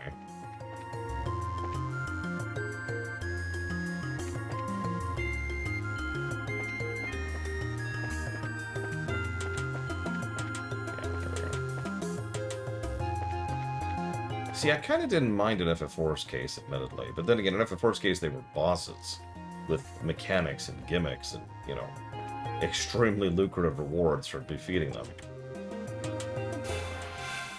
I don't know.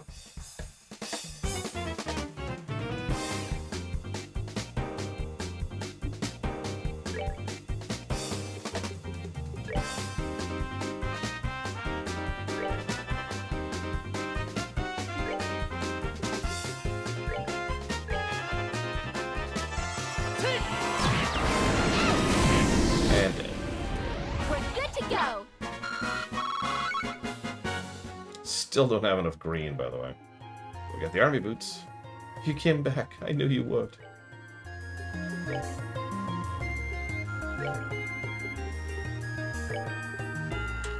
Army boots. Oh, they're probably boots.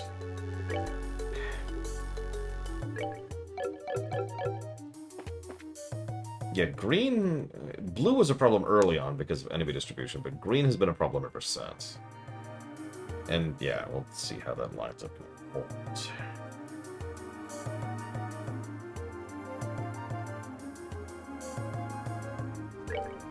I should be saving more frequently.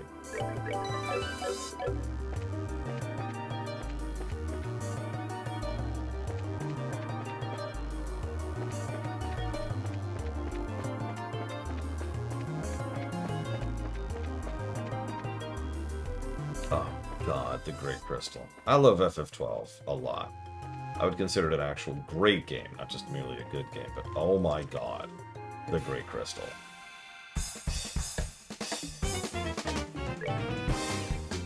Oh. Yeah, the thing is, I remember talking about this the last time we reviewed it, when we were doing the prototype review. Several people were like, what makes it so great, though, to that? No, is the answer to your question. The thing that really...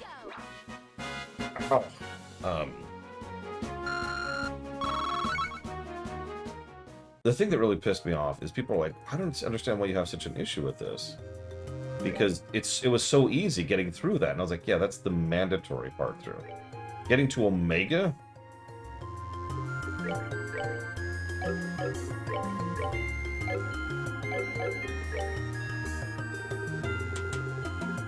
I just picked up.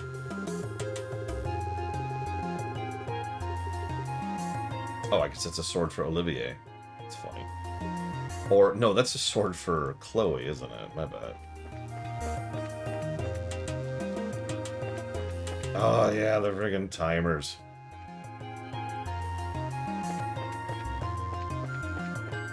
Yeah, I love FF12, but FF12 is going to have the same exact problem 10 does in a review. Its optional stuff is almost universally going to drag the score down.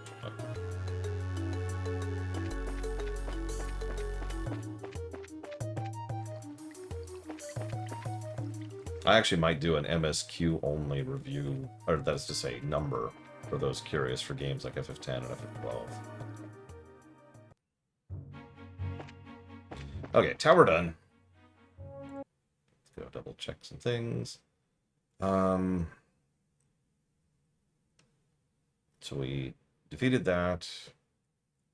No, we have to find the Orion Road monster still. Where the hell's the Orion Road monster?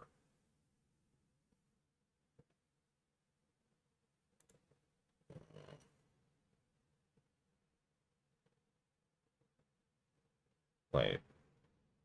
Oh, those are both the same quest. Okay, never mind, never mind. We're good, we're good. Oh, don't even get me started about FF12's outro. I know some people like the Pharos. I am not one of those people.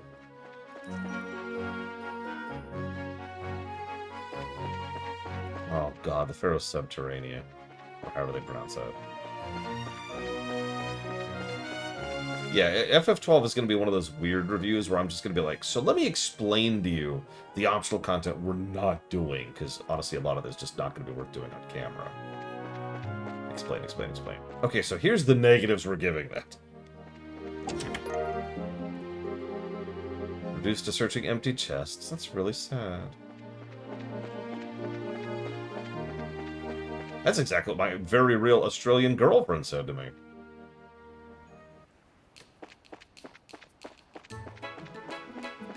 Hi, Colton.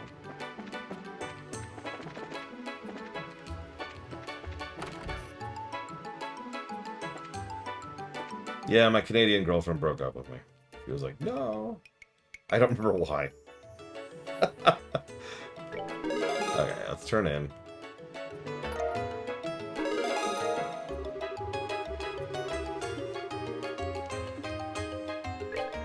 Is that everything? Yep, okay. Oh, that's right. She was totally unsexy. But I have the prototype. Oh, I have to turn in the prototype first. Right.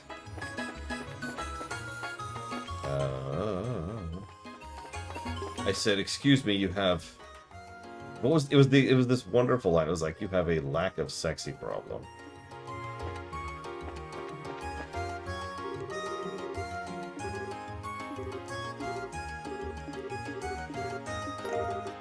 Here's your prototype gun.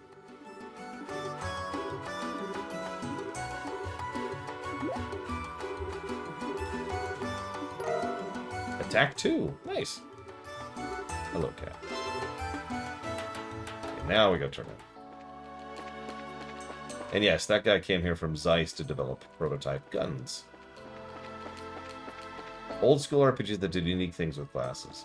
Define unique, because FF5 certainly qualifies. I mean, that was the 90s. 92, I want to say.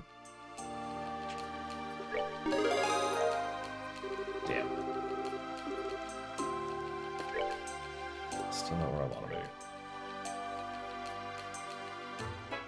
be. FF5 for the GBA, that's not old school. That's practically yesterday. Yeah, we still don't have Haze. We're a long ways from Haze, God.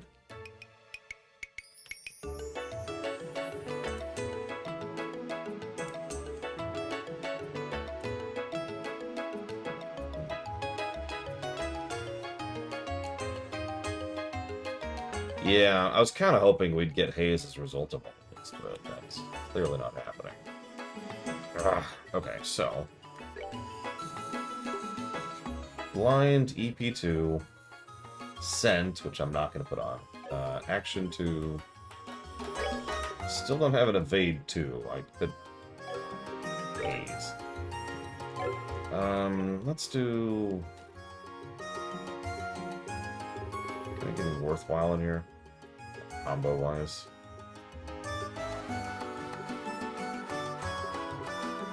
Not really, but we could reduce cast time, and he could benefit from that anyways. So let's just do that.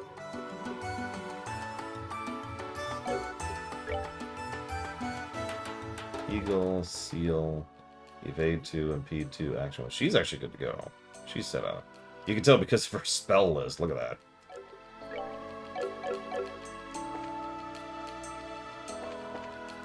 Okay, I think it's finally time to go check out the orphanage. Which FF game did the best world building? 12 is the answer to that question. But following that, I'd probably say 9.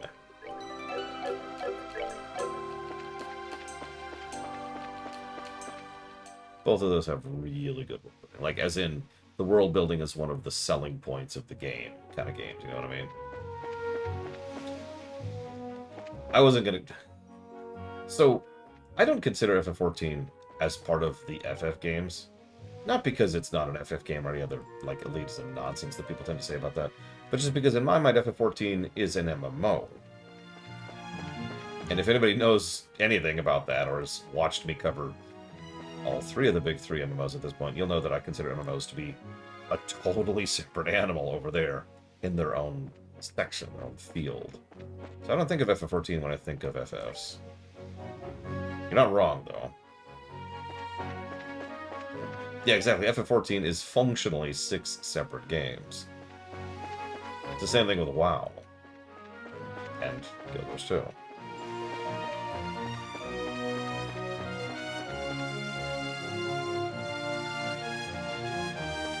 So... a lot of actors rely on their body to act. They do. So, like, they rely on their facial expressions. They rely on their movement. They rely on their posture. They rely on how they stand or lean. Voice actors have none of that. All of the nuance of what you're saying, all what you're trying to convey has to come out just in your voice. Now, there's actually a lot of techniques that have been developed over the years. Just look at my own theater for an example of people who have used techniques in order to make themselves sound more like they're actually there doing the actual thing that's happening.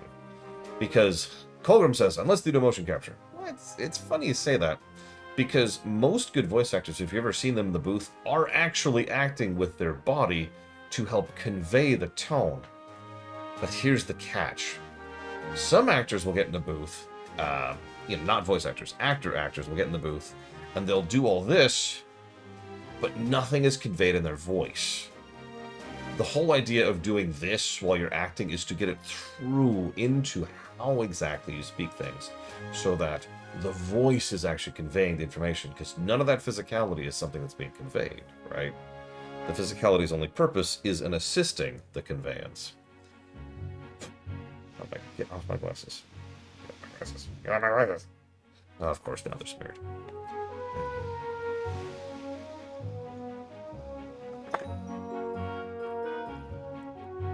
Also, obviously, some actors will do this thing. What? What? You don't want this. Yeah, I didn't think so. Okay. Some actors will do this thing where they're just reading lines. Because some actors aren't very good. I'm just going to say that as bluntly as I can. And I say that because a talented voice actor can usually at least interpret something of what's going on in a scene to add things like tempo, or tone, or cadence, right? Being able to say something with the proper intonation is the difference between reading a line from a page and conveying a line from a page as if you were the person speaking. Because at the end of the day, it's my job, Goki. No kidding, Easel Games. At the end of the day, it is the voice actor's job to make the player or viewer think that that person, that voice that's coming out of the game or show or movie is actually that character. Yeah, exactly. It's subtext. It's nuance. There needs to be layers under there to make that sound like that's actually a person talking. And frankly, a lot of actors don't know how to do that. That's not me like being elitist or anything. That's just history. Time and time and time again, we've seen big name actors being brought into projects, and they're wooden and they're flat and they don't have any of that extra little layering that is required to make their voice sound like a person who is talking.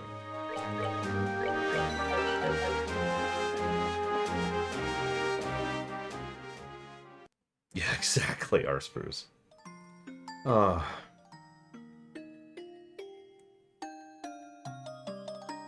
Yeah, listen to Geralt in Witcher 1 immediately alongside Geralt in Witcher 3 to see the massive difference in quality. Because he really figured out the character by Witcher 3, and he is, frankly, awesome in Witcher 3. Like, multiple positive worthy by himself. Awesome. So...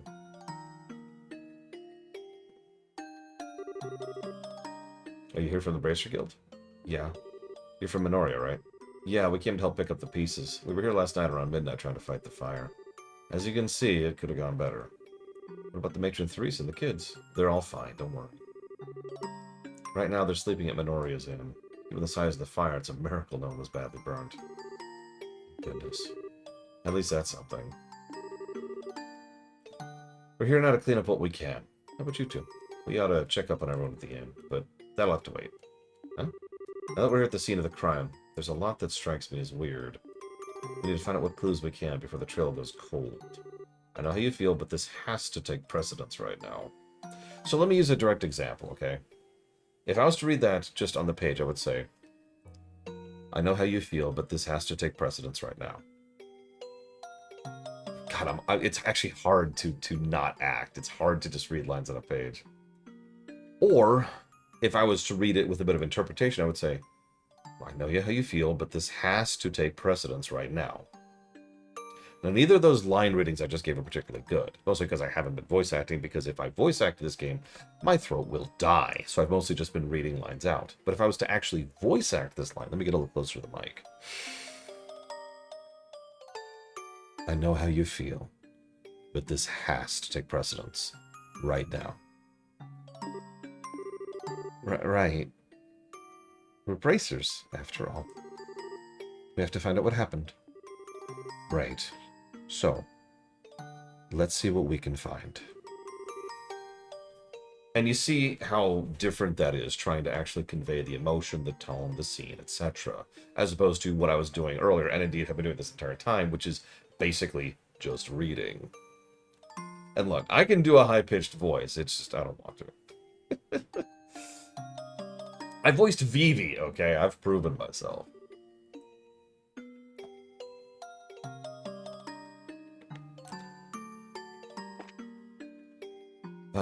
Okay, so...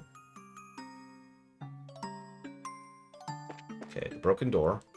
Broken door, broken door. There we go. The door has been completely wrecked. Pitch black. Huh? What's wrong? Maybe it's just me, but does the hinge there look weird to you? Like it's been torn off or something? It does, actually. As if it happened before the fire started. Yeah, intonations... sorry, wrong word. Pronunciations, excuse me, being deliberately incorrect or different from each other can be a part of flavor. I've actually seen some works which deliberately have people pronounce the same words differently as a form of dialect. I've actually done that. I'll point to, once again, the Final Fantasy IX Theater as an example of that.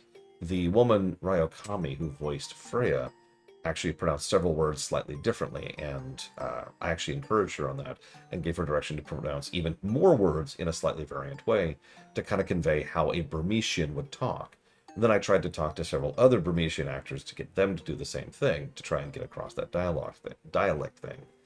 Didn't get all of them because the FF9 Theater was a colossal insanity project, so it's not what I would call perfect, but the point is it was still being done deliberately.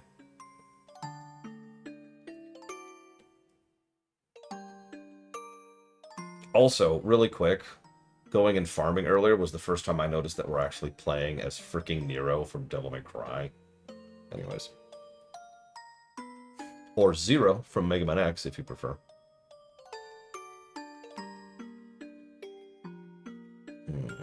Okay, so...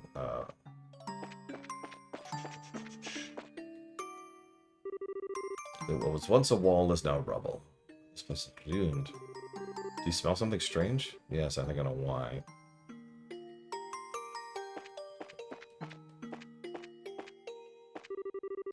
The milk tank has fallen inside. It is empty for some strange reason. Soil from the flower bed is all over the ground.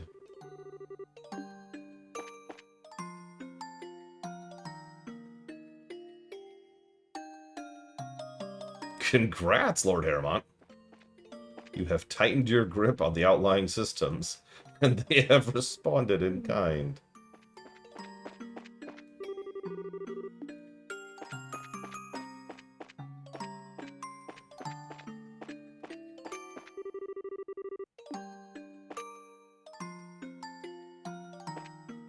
It does sound very Greek. It's Lord Harrowmont, yes! Malin has oppressed us for too long! Save us, Lord Harrowmont!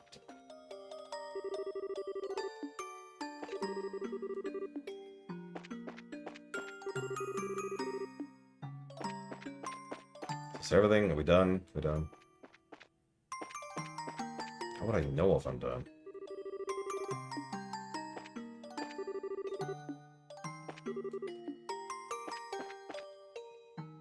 Oh, I noticed. There's these two yahoos, and then there's us. I mean, bracers. I don't know what the Matron 3 is going to do. I mean, it's going to be really expensive. Yeah, build a whole house? I was in shock yesterday. Seeing this guy go right over the east of Minoria. Tried to get her as quickly as I could, but everything was already gone. Alright, we're taking a good look around. What do you think? I'm not sure, to be honest. First off, the fire doesn't appear to have started in the building. Most likely it started outside. That's true, Easel. Yeah, no, I do like how the visuals clearly indicate the fire is more outside than in. That's actually a nice touch. The fire damage is worse here than anywhere else. Compared to the areas nearby, you'll see. Dumbest but well-written NPC in gaming history, who isn't Garrosh, who was my first answer for that.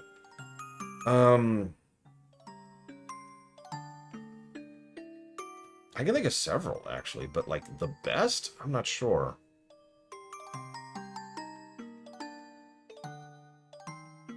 There's a lot of well-written dumb characters in games. Believe it or not. Yeah, Darth Malik would qualify. And yeah, it looks like someone killed the bot. Come on. There we go. was the cat! I knew it! Um...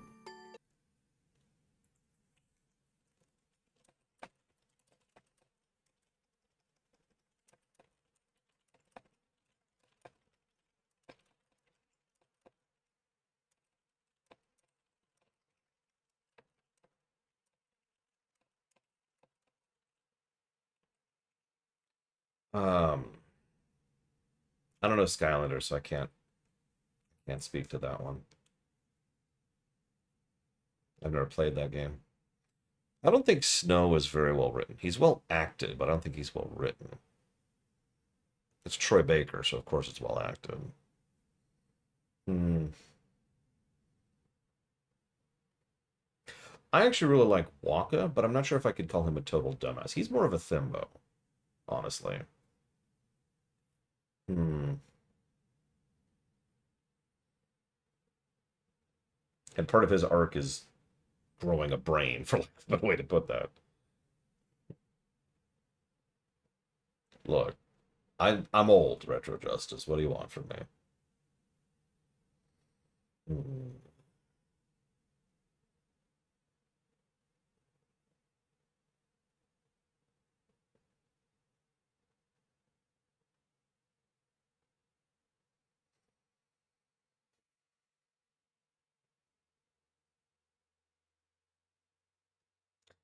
Okay.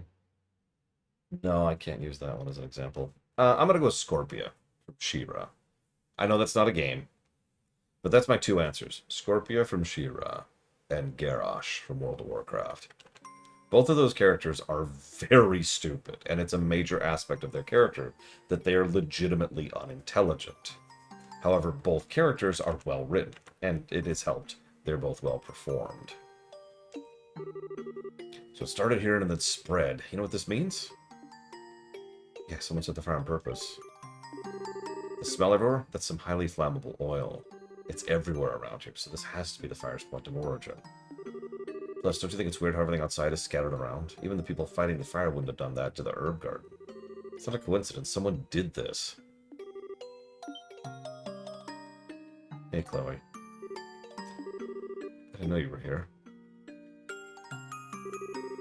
Why? Why would anyone do this? Well, whoever it is, we're about to beat the ever-living snot out of. So many irreplaceable memories of this place. Why? How? How could someone do anything so cruel? I'm sorry, I'm just so confused. Hey. Oh, Estelle. Another good character moment for Estelle.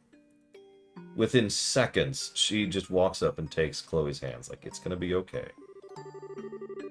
I barely know the place, and this bothers the heck out of me too. It's hard to believe anyone would be capable of something this awful. But the matron and the kids are all okay, so we can be thankful for that, right? Thank you, that does help. I just started this morning classes when the dean came to see me. Said he'd heard the orphanage was in flames, and while I was on the way here, all I could think about was, they're fine, they're alive.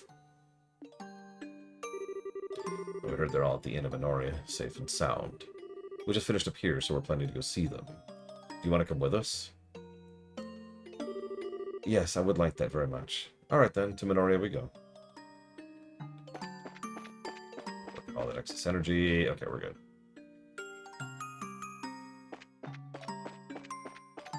Good morning, Darkrai. You're up early, I believe. How's your day? Starting? I guess is how I'd phrase that. No, that is a little bit too real, easy. I've had to live with that fear for years. Because I live in a country with regular shooting violence in schools. And there was one, if I could just completely diverge on that point for just a second. During one of the polemic weeks, polemic days, someone was trying to push back saying, we don't need gun control. And their overall point was, what business is it of yours that what someone does for a hobby? People should be allowed to have guns if they want to. To which I pushed back really hard, harder than I probably should have, because I was getting angry about how I've had to be afraid for years for my nieces going to school, because that's the country I live in.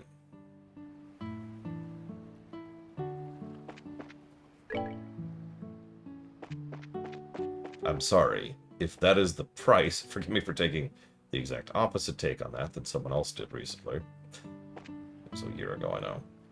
If that is the price for people owning guns, then no.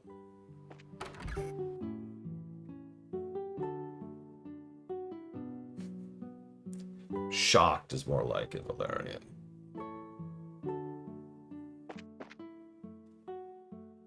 Yeah, you don't need to carry you don't need a carry license. You don't need a carry conceal license. There's actually a concept that's been floated several times. And I've even seen this used in some limited capacity, where let's say you buy a gun, okay? Well, your gun is over there. So, you don't have access to your gun. You don't get to have that gun in your possession. You want to use your gun, you go to the range, where they have all kinds of stuff set up where you can shoot it and hang out with it and care for it, maintain all that kind of stuff. And they'll keep it there for you. For a pittance. It's a minuscule amount of money. It usually comes with the price of the gun. And you just kind of... they keep the gun, right? That's where you go and you use your gun to go shoot and hang out and blah, blah, blah. I know, Rain 36. It really is strange. Whatever.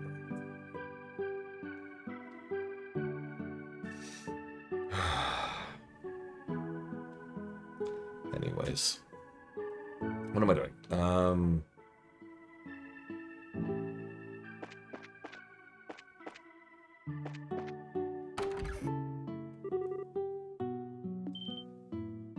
Yeah, the current form of the NRA has very deep pockets. Is anyone hurt? We're okay. Oh, thank goodness. I'm glad you're here. Is that Estelle and Joshua I see with you? Yeah, someone contacted the guild. We're investigating, and we thought we'd stop by. I see. Well, thank you for taking the time. Investigating? You mean about the fire, right? Do you know who did it? Well, how to put it. Who's hungry? I missed breakfast, so I was thinking about getting some food. Good boys and girls who join me will get some sweet treats. Really? I want some pudding. But, come on, Clem. Quit griping. Come on, let's go downstairs. Okay. Yeah, Clem.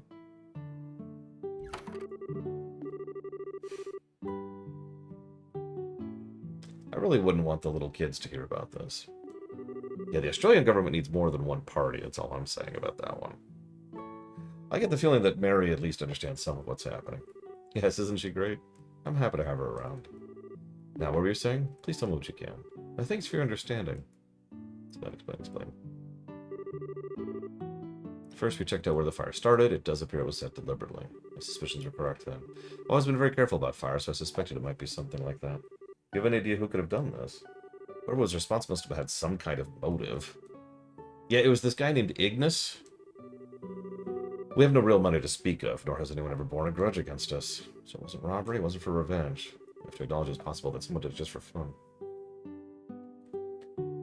So, the joke, Darkrai, since I apparently have to explain this, is we in the States have one party.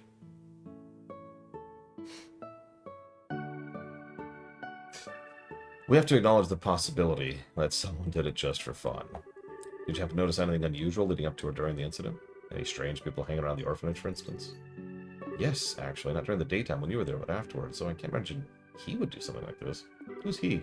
When we were trying to escape from the burning village, the beams fell and blocked our way through the entry hall. Then he showed up and helped us get free. We owe him our lives. Was he Minorian? Right after he helped us, he called the villagers over and left in the confusion. I asked the villagers about him, but no one seemed to know anything. Sounds suspicious. What business would anyone have around the orphanage at such a late hour? You know something in particular about him? He was a man, maybe in his late 20s. He also had a brilliant silver hair.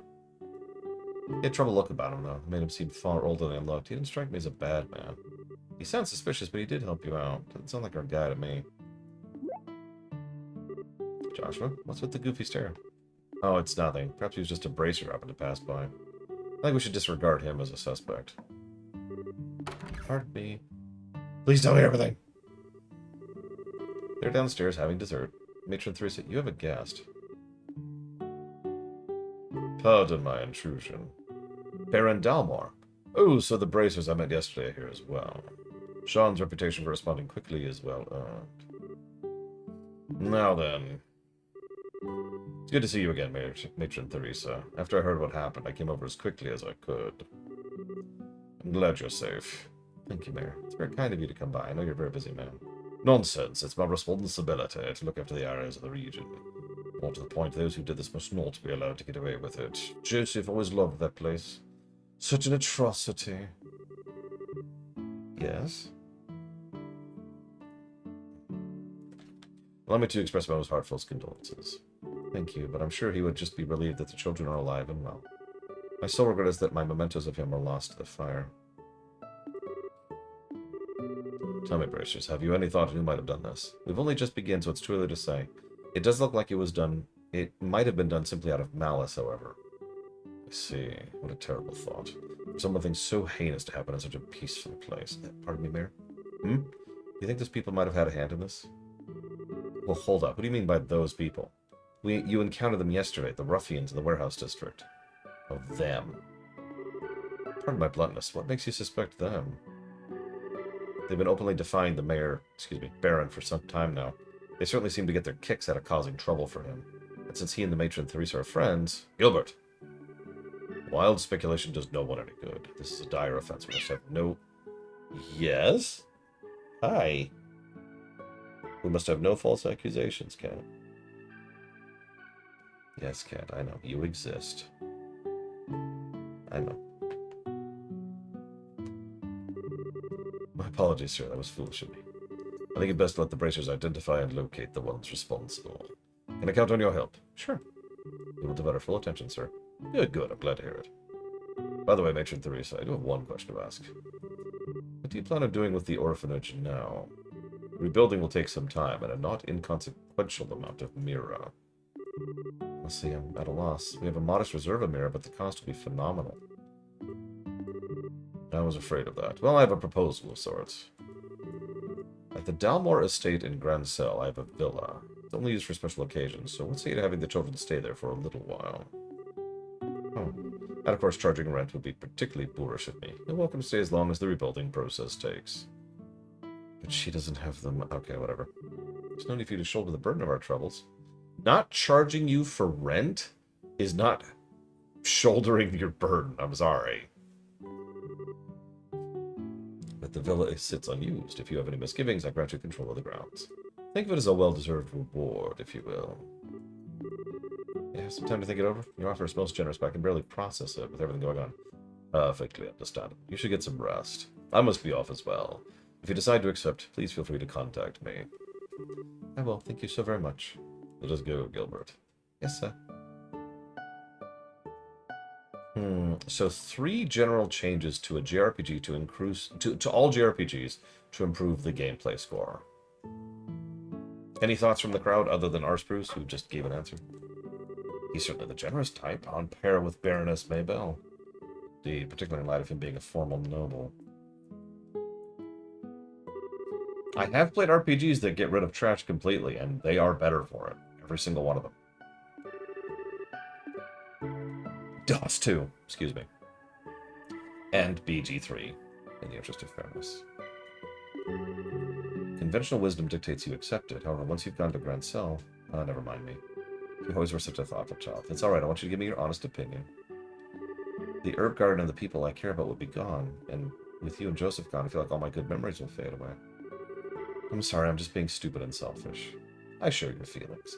The orphanage is home to my memories of him, as well as the children's memories. But though memories are precious, having a place to live is of the utmost import. Yes, ma'am. I believe this will all be settled soon. Please try to focus on tending to the campus festival for now.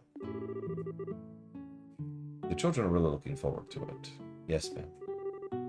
Estelle and Joshua, I wish I could be of more help, but I must leave the investigation in your hands. Complicated systems can work. Birth by Sleep. It's my go-to example of a system that's actually fairly complex, but manages 2 important things. It's fluid, all of its systems support each other, and it's intuitive. You don't need a guide for Birth by Sleep. You don't need a walkthrough for Birth by Sleep. You look at it and you're like, oh, okay. Right? Like, you use summons to level them, you use abilities to level your passives. You use other abilities to level them, to merge with other abilities to make new abilities. That's it. All of that makes sense as presented, right? Frankly, the materia system from FF7 has a great deal of complexity to it, and yet anyone can figure that out within minutes. There's materia, the materia levels, you can combine materia to make secondary effects. Boom. There it is. Also, frankly, while I'm on the subject, FF5 and the job system tactics would qualify as well. And 10.2, actually, while I'm there.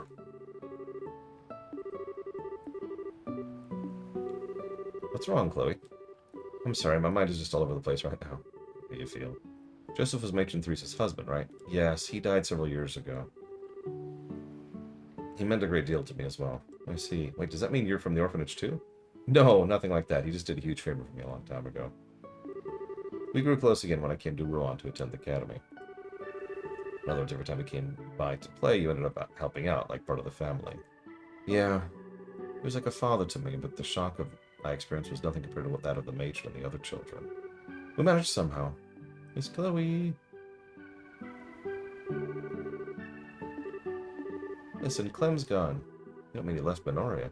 Gives more details. Okay. If the old man showed up, Clem went upstairs, and a couple of minutes he came back down, red face, saying, "They're not getting away with this." He just ran off. God damn it, Clem.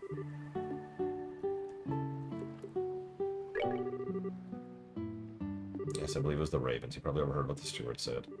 I hope he's not planning to go find them myself. It can't be. I can't allow this. I have to find him at once. We'll come with you. Could you actually join the party, though, instead of being an escort NPC? Don't you worry. It's time for me to become a playable character. Dramatic pose. Right? Nope, she's still an NPC. God damn it, Chloe.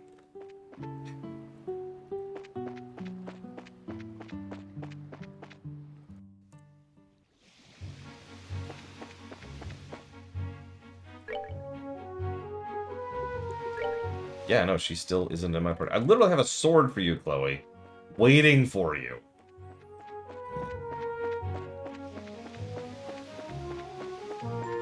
Three things. I'll take that as a compliment to Quack. I'm still thinking Saber for Wife, because I'm trying to parse down in categories the most common mistakes that JRPGs make in the gameplay axis. So the biggest one by far, in my opinion, is walkthroughitis. The overwhelming majority of JRPGs suffer from walkthroughitis to some extent or another. Even at the basic level of which NPC do I talk to in which order to progress the triggers. We've had that problem in this game, right? That's a problem that goes back to the NES era. So having more clear guidance, having a proper in-game journal that indicates who you should talk to at what point in time, maybe literally just implementing an exclamation mark over someone's head, or like the "this is a quest" interaction icon over someone's head for an in-progress quest. There are methods that have existed for years in order to actually smooth over walkthroughitis. Yeah, exactly, Easel Games. Like, this is another thing that QA tends to catch, because most devs don't notice. Yeah, exactly, Colin. Most devs don't notice these kind of problems because they know who to talk to next. They program that. They've been programming that, probably for months. So they know exactly what to do and exactly in what order. That's why you get... there's Evo could tell you more about this. There's actually different types of QA testing. And one of those, I believe, is called blind QA testing. In other words, someone who's completely new to a game or a franchise or even a genre sitting down and just playing it and being a nice outsider's perspective on what they see, what kind of hang-ups they have, etc., etc. One of the most QA games, one of the most well-done QA games I've ever played is Portal 2. Valve are really, really big on QA, just as a standard policy. And they have that exactly. They do so much quality testing. It's actually shocking and wonderful. And it's one of the reasons their games are so freaking good for the most part, at least ever since, say, Half-Life 2, I'd say. So, yeah, Portal 2 is a perfect example of a game that was QA tested to hell and back. And one of the things they would do is bring in someone who has never played a Portal game or puzzle game, and like, here. And they'd be like, what? And every time they get stuck, they'd be like, okay.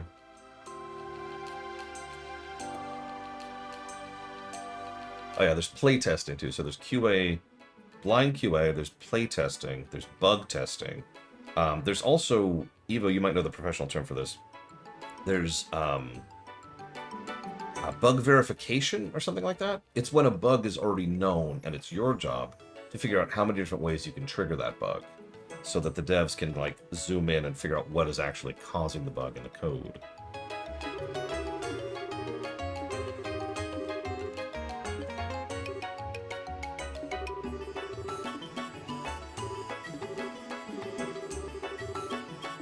Yeah, Half-Life VR is their latest game. Definitely not Half-Life 3. Wink, wink.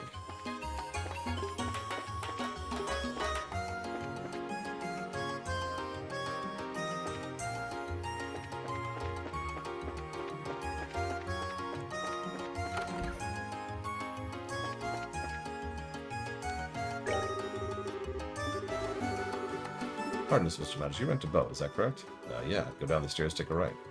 Downstairs to the right. Thanks. Idiot proofing. I mean, a lot of people... God, that's weird, Diesel. A lot of people think that idiot proofing is an insult word, and those people are inaccurate.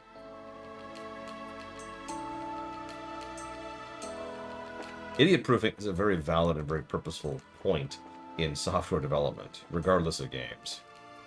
Oh yeah, frequency of bugs, that's another one. The Duke fellow's already reserved the boat. Please, won't you help us? There's a little boy in grave danger. Quit shedding tears like that. Remind me of my granddaughter. I don't like seeing her upset either. Alright, go on, hop on board.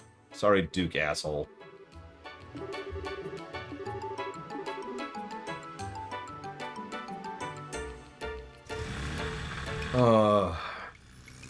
So I do actually know someone who worked in QA before I met Evo, who they had a whole, not quite a wiki, but like an internal process, an internal software that would keep track of bugs listed per category, right? It was actually a very cool system. I've seen it myself.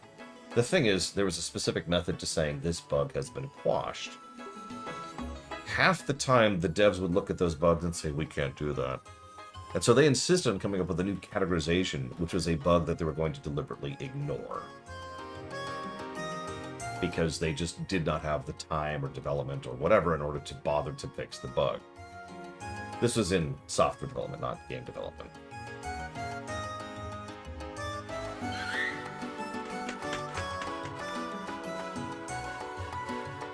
Yeah, waived issue. That's exactly right. Like, next.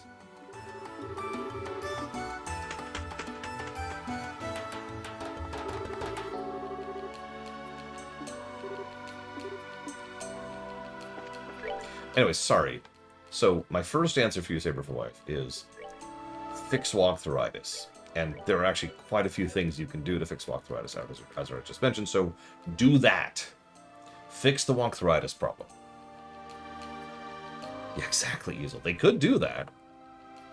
It's not worth the time and effort. That's the first thing I'd change to make all JRPGs better. The second thing...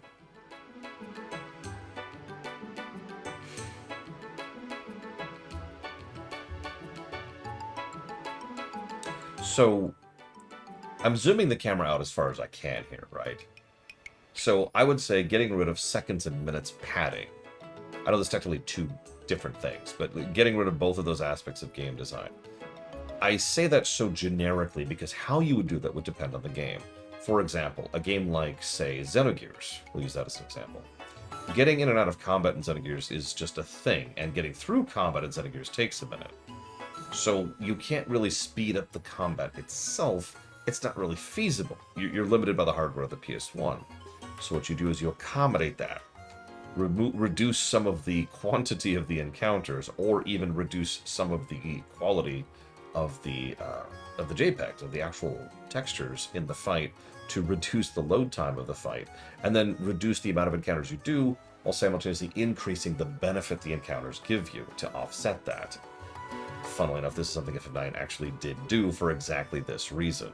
And yeah, Chrono Cross has this exact same problem. To use another example, in something like, say, Final Fantasy VI, lower the encounter rate.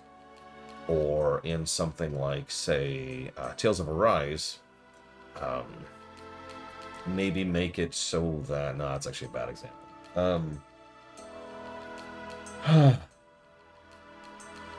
In this game, in the game we're playing right now, make navigating the menu quicker and smoother.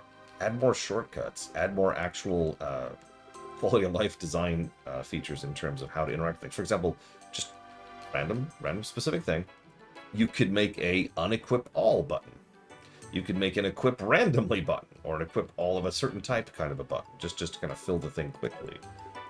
You could have an optimize button over here at the equipment page, which just looks at the stats and says, here you go. You could have... this is an object. This is something that several Dragon Quest games do. There's a heal all button, a heal party button, and what it will do is it will use your heal spells and your item potions, your inventory, in order to heal the party up to full with just one button press. Little things like that can pull away from the interaction cost of menuing, which reduces the seconds and minutes, which smooths over the overall gameplay. So that's the second thing, I think.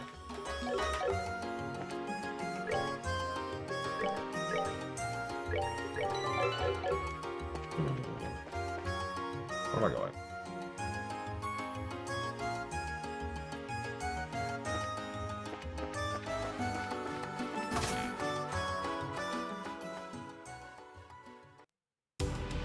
I know, don't try to play dumb. I know it was you guys that did it. I'm not gonna let you get away with it. What's the punk talking about? There's no place for little kids. Gotta get home. Get back to sucking in your mama's... I'm not gonna say that aloud. Nice one, man. What the... What's this brat so pissed off about? I don't have a mom, you jerks. I have a matron. You don't get to make fun of her. Heh. You got a lot of attitude, punk. Maybe you need some discipline. How about 100 whacks in the ass?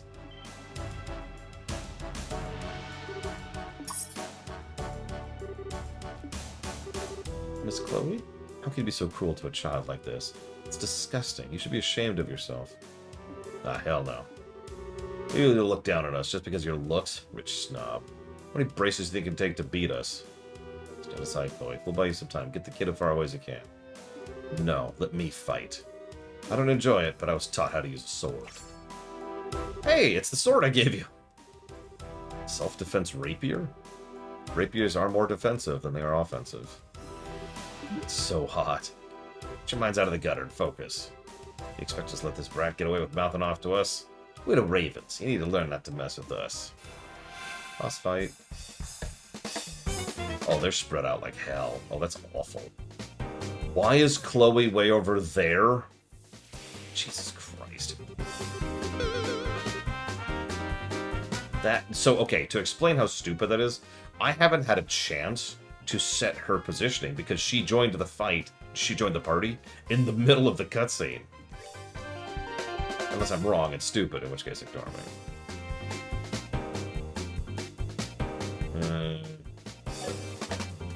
No, let's do this.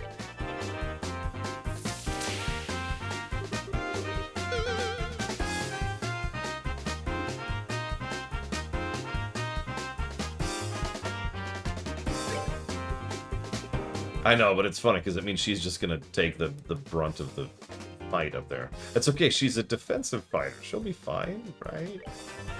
Alright. Anyways, third answer, Superful Wife. You ready for this? Kit.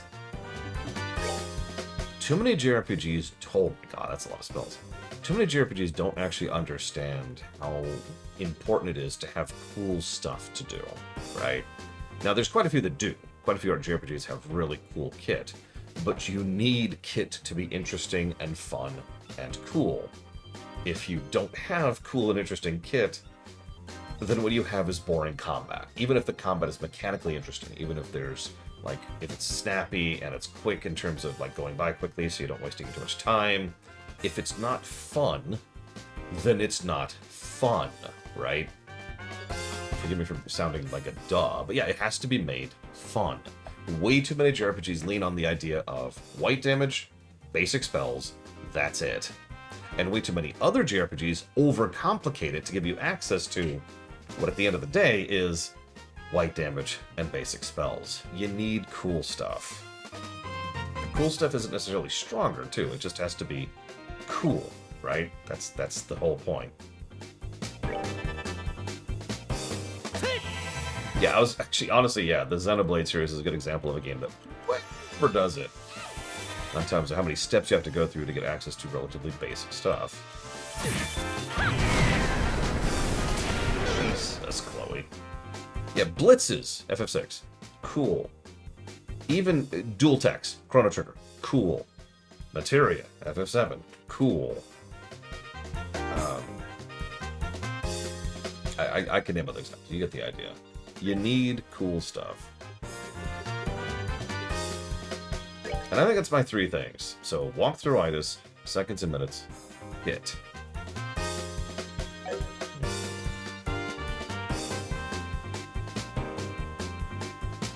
Yeah, I was actually thinking, is there anything cool in FF12? And there kinda isn't. As weird as that sounds.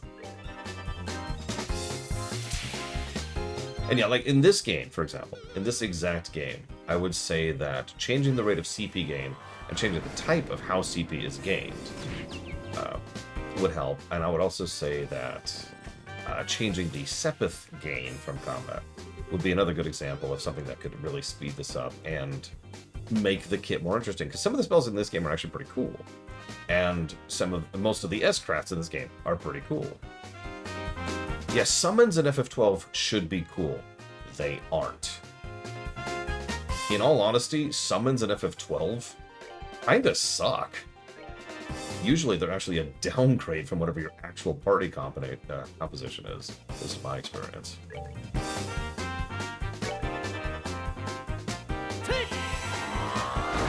Exactly, Easel. Which FF8 game has the best summons? Narratively or gameplay-wise? Because gameplay-wise, the answer's 10. Bar none. That's not even a question. Yeah, by the way, did you notice they heal and res? Because they're dicks. We're a little low on health. No, we're not. He's low on health. Yeah, summons in 8 are a good example of narratively interesting and gameplay terrible. Summons in 8 are a whole thing. I could talk about that. I probably shouldn't get off topic that hard. Although I guess I have nothing else going on right now. Fine. So, summons in 8 are good for tanking hits, but also, there's a certain point of the game. It's kind of like the middle-ish part of the game. Or, no, I'm sorry, the inverse of that. It's the beginning and the end of the game. Summons, especially if you set them up right, because remember, you can level summons in 8, are stupidly overpowered. To the point where you could spend your entire combat just summoning over and over, and that's the only thing you do. The problem with that? You can't skip summon animations in 8. And so at that point, you run into the same problem this very game runs into. Yeah, it takes forever. It adds padding to every encounter. 9 fixed that exact issue, if you remember. Summons are actually pretty good in 9. Not just because they're very good spells that do lots of stuff, but also because they have a thing where you can just skip the freaking animation and just get the result.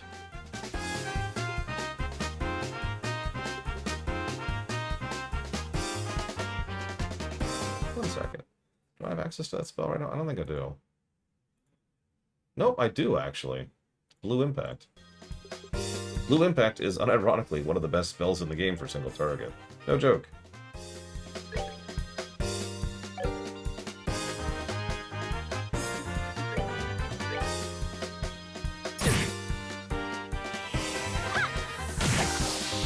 Yeah, that is a crazy amount of damage for a relatively cheap single target spell. Yeah, exactly. Like, I like FF8, but wow, guys.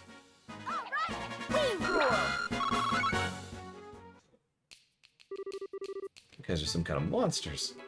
Even she's a bracer. Something weird about this chick. That was awesome, Miss Chloe. Nice going, Chloe. Must have learned the art of the sword from someone very skilled. No, I'm just a novice. Fighting in the longwood served no purpose. Please release the boy. Ain't gonna make you let you make fools of us and get away with it? Enough. Has it been so long you've forgotten my voice? Agate. You're here.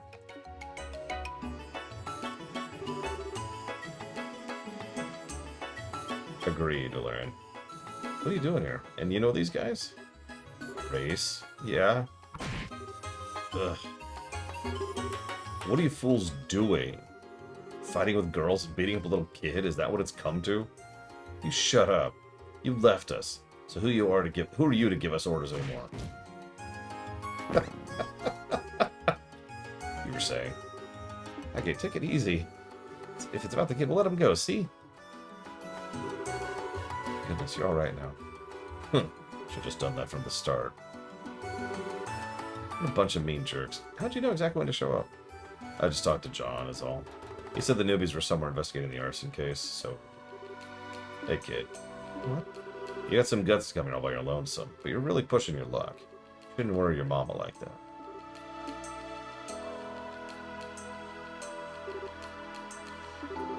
Why have you come here? I inquired at the guild as to what was going on, and I was led here. Why does everyone know we came here? Clem, really, you know better. I'm not apologizing this time. I'm gonna get those jerks who started the fire and... Clem! Matron Teresa, please don't scold him. That wasn't my intent. I understand how you feel, believe me, I do. The house was important to everyone who lived there, to all of us. However, getting yourself killed will not bring it back. All I want is for everyone to be safe. Nothing else matters. She's actually the villain of the game. Oh god, would that be a twist? I'm glad he's okay. Hey. Women and kids, always the same. Hey, Bracer kid, you should get the matron and Brad out of here. Really, there's no place for them. I don't mind, but what will you do, Agate? I made up my mind. I'm gonna remind these idiots who runs things and why. Might need to crack a few skulls. Oh, please take it easy on us. I guess you prefer not being interrupted then. Bye. Bye. Bye. Bye. Thank you so very much. I wish I had words to express my gratitude. You really don't need to thank us. We're just doing our jobs. Still, you sure you don't want to escort you back to Minoria? No, it's fine. The walkway which has monsters on it is totally cool. Everyone's looking forward to the festival. Joshua got here just in time. Brought back the boat. Sorry to make me do that. Don't worry about it. It wasn't a tough job. I give you my gratitude. Thanks for helping me today. I was stupid, really stupid. It's fine. That boss fight sucked. Thank goodness they gave us a powerhouse mage for that fight. You risked life and limb to protect something that's important to you. That's no mean feat even for grown-ups. Personally, I thought you were pretty awesome. Don't encourage him. He needs to learn, not to degrade.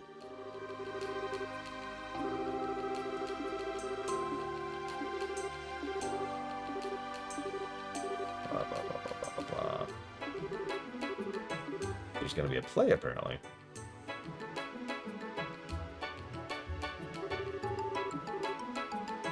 Somehow you know just the thing to say, don't you, Joshua? Hurt. Thank you, Joshua, so much. No, I didn't say anything special.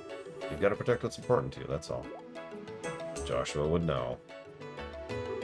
Anyway, I'm just glad he's okay. Thanks for your help, Chloe. I should be thanking you. Oh, what came of your investigation? Yeah, the red-headed dude butt his head in, so I wonder if he's done yet. Let's get back to the guild. Yep. Okay. Really quick, I was asked what I think of FF7 summons. FF7 summons are interesting, so obviously everyone makes fun of Knights of the Round, but let's be really honest. Most people don't use Knights of the Round unless they really want something to die and just don't want to bother. That's what it is. If you've ever played a beat-em-up, you know about the screen clear concept, right? Even Star Fox uses the screen clear concept. It's the go away button. That's Knights of the Round. The other summons, I think, are more interesting. Most of them are relatively short, which is good. Most of them are reasonably impressive, which is good. But the most important thing about every other summons is that they are all, well, most of them, excuse me, are AoEs. And most of them have some kind of secondary effect attached to them. And that's the important part, because from a gameplay perspective, they're really useful, actually. One of the earliest, like, drain combos, or just combos in general you can get with spells, is with summons. Because HP drain attached to a fire spell, which you hit with someone with fire 2, isn't going to drain a lot of HP back. But if you put HP drain on, like, Ifrit, which hits the entire screen for a decent amount of damage, much bigger drain, right? I know that sounds like a dumb and basic thing, but the design that goes into the AoE of FF7 is actually really well done. It's one of the better aspects of the gameplay, and one of the reasons the combat works so well. So, being able to have access to the summons as a form of comboing is a really cool feature. Again, a lot of the summons usually have an additional bit of something to them. I don't actually remember all of them off the top of my head. It's been a long time since I played FF7. But I know, for example, that if you attach Chupon, or whatever it's called in FF7, to, say, elemental damage, or something like that, or no, elemental defense, I think it is, then you just get, like, tons of elemental defense on your armor to, like, every element type, because it's technically all element types. Or if you attach, I think it's Alexander, to the elemental junction on your weapon, you start doing holy damage, which, like, nothing resists in the entire game. Stuff like that, right? And there's status effects, too, like with the Hades summon you could attach as well. And that's it. I just think it's actually pretty reasonably well designed. However, other than FF10, you know what FF I think does summons best? 5. In FF5, summons aren't just your typical AoE spells, which is nice and fine and good. There's nothing wrong with that per se. But there's really cool design to the actual specifics of what the summons do in FF5. And there's an interesting curve to it as well. There's a reason why Summoner is actually one of my favorite jobs to get for the 4-job fiesta, is because summons are useful in almost every situation, depending.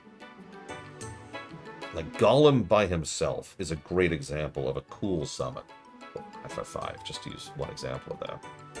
Yes, Cat, can I help you? You need a bath. Not that I'm giving you one. Don't worry. You're safe from me.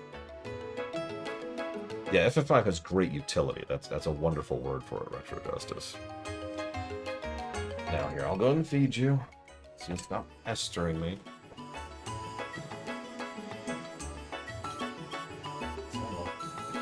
I know. Don't worry.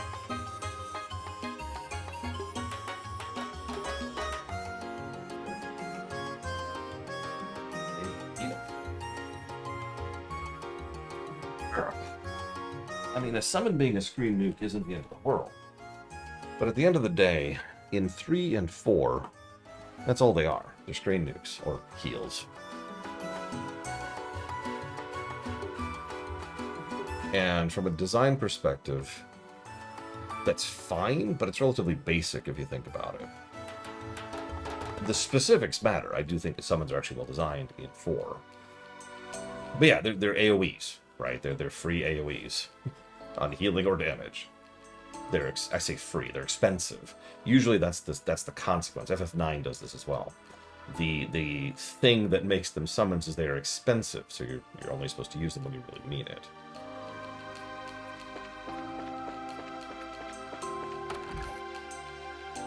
Or when you just really want that trash to go away. Knights of the Round is silly. But that's part of the benefit, isn't it? Like I said, that's the I don't want to deal with this combat anymore. Bye.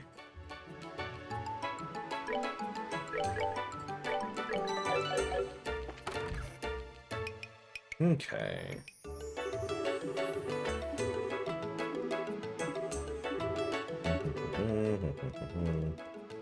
Agate used to be the leader of the Ravens. No.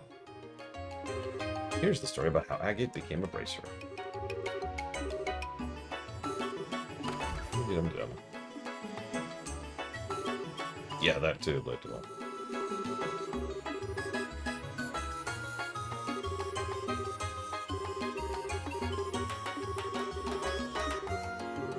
You're not just trying to protect your old buddies? You watch your mouth. You want to watch your mouth, yours? When I saw them last night at the Sailor's Tavern, they couldn't be the arsonists. I don't think they could walk in a straight line if they wanted to. If that's true, we can hold off on them. They didn't strike me as the type of guys with the guts to try arson anyway. Guess not. Just full of themselves, mostly. All I need to do is give them a nasty look, and believe it, they'll cave. Anyway, I'll see if I can find out the arsonists while I'm in the field. I'm taking over the case, and you're off of it. What? What? You gotta be kidding me. Just give us an explanation. Oh, don't get your panties in a wad. You two are too close to the case, and you know it.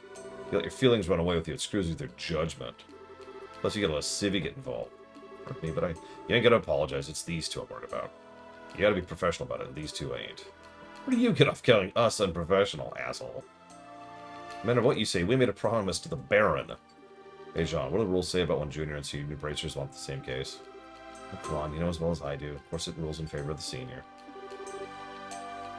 They're not bad at a fight. Perhaps we could provide backup?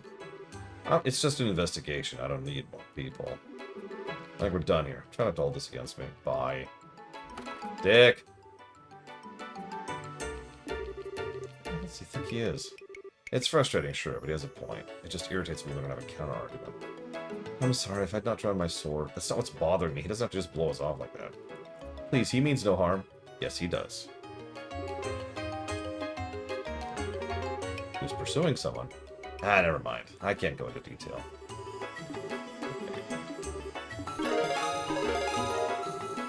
Ooh, haze! Haze! I got haze!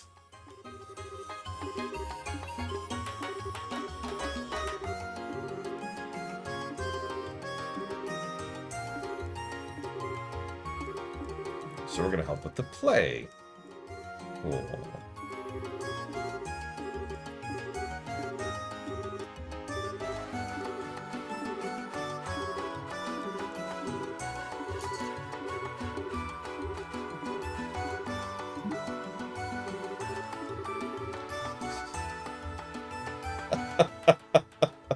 Okay, so she wants us to help her out with the play. Estelle's going to be recruited because they need someone with good combat experience. They need Joshua for something that is, and they haven't spit it out yet.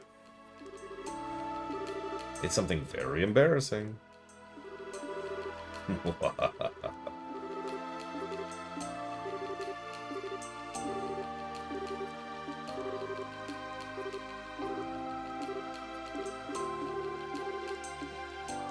Okay.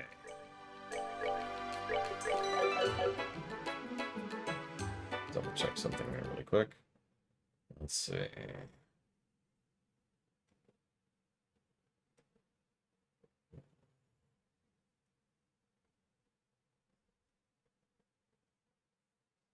I mean, it makes sense, Retro Justice. Like, it's actually something I liked back in Breath of Fire 2 as well, with the same concept. Mercs were used for something other than killing things.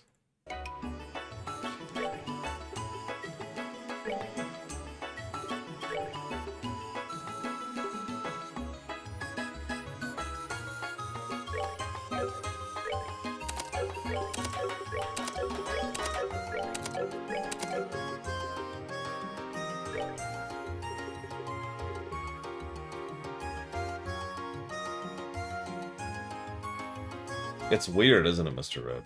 Granted, I haven't played as much as you, which is why I kind of hemmed, like, I'm not sure if they actually got past better than that past Rohan.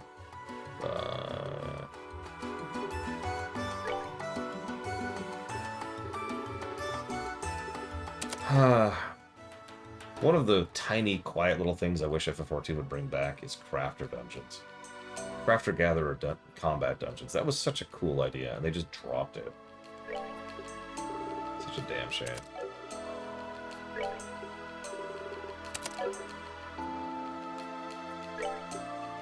Still don't have that Evade 2. I might be able to afford it now. Where's Haze? Where's Haze? There it is. Let's see if I can afford that stupid Evade 2. I can barely. I can just barely afford this stupid thing that I haven't had all day.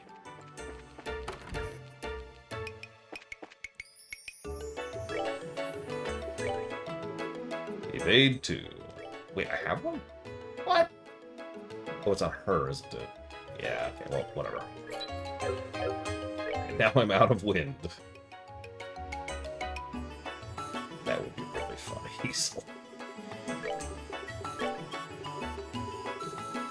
There we go. Now he's set up. There we go. White Gehenna. Freaking finally.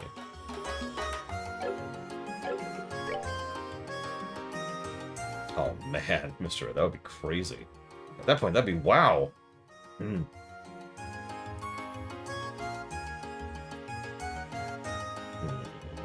We've got Eagle, Seal, Evade 2, Impede 2, Action HP. Okay, so she's good to go. Let's see what we do with her. Oh, you know what? You're absolutely right, Diligent Dodo. Much respect to firefighters.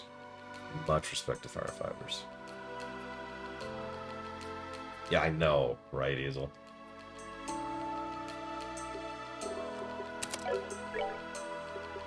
HP 2, Mind 2, Evade 2?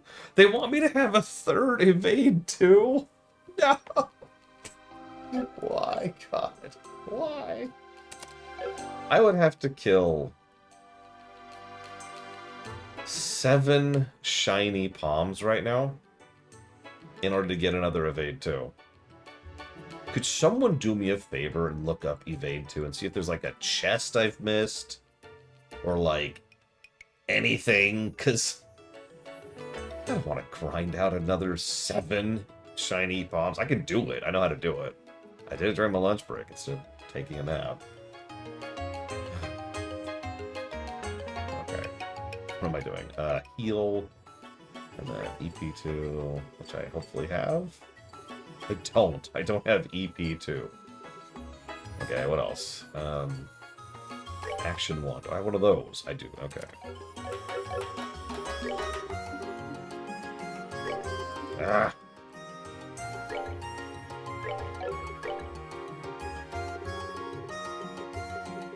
EP2. Yeah, I can afford that.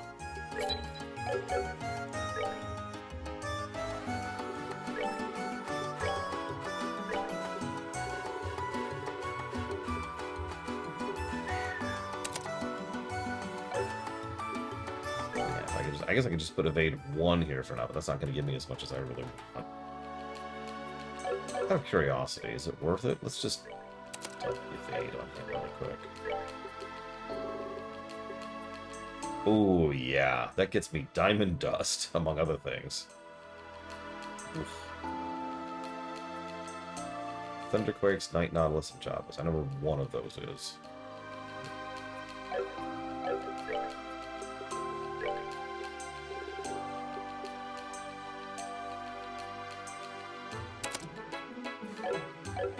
Let's try flipping this question. Is there something that drops a lot of green Sepith? You know, that isn't a shiny palm. Because that might be useful too. Oh, I need 200. Oh, yeah. That's right. Get back here.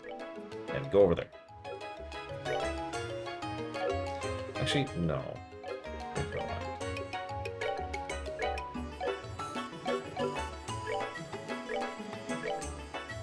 I mean, the answer might just simply be no. Let's see if I can find something super quick.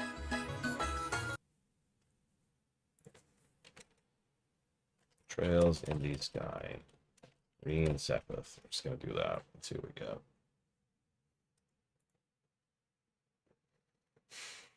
Here we go.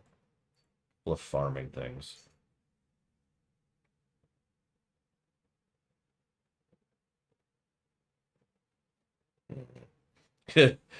First response. In my experience, you'll always be low on wind. Yeah, mine too, buddy.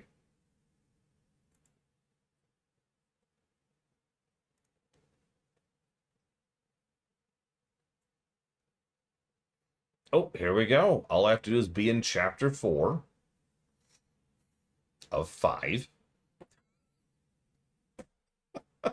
Not helpful.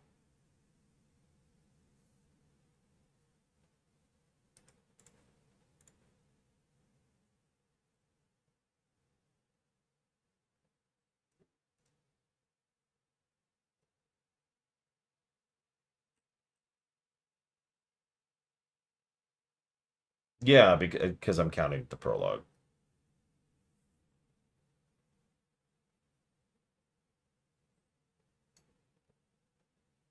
I shouldn't do that. They mean the end of the game. Or not, sorry, not the end of the game. Excuse me. The Zeiss region. Yeah, alright, so that's all extremely unhelpful.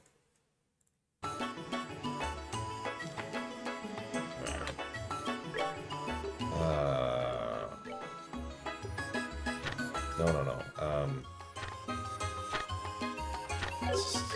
No. Ah!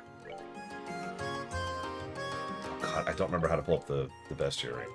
Screw it, I'll just use the mouse. There.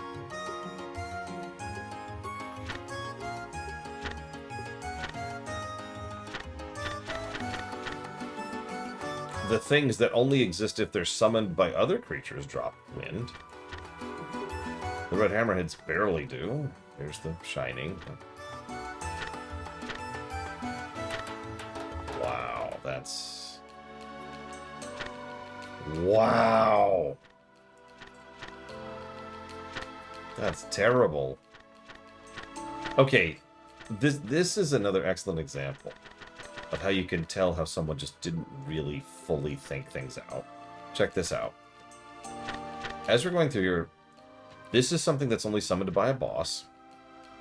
This drops 2, okay? So that's something that drops 2 wind. Shining Palms, obviously. Mini-boss, mini-boss, mini-boss, boss. That's what drops wind in this area. That's what drops green gems. It was the mint palm right here.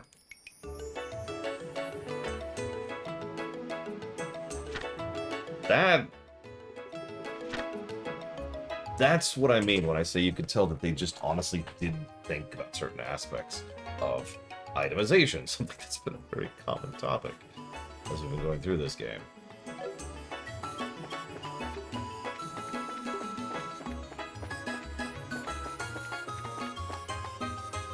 Yeah, I think I agree, Blakesball. That is not the first time we've had issues with that. So let's jot down some question marks here.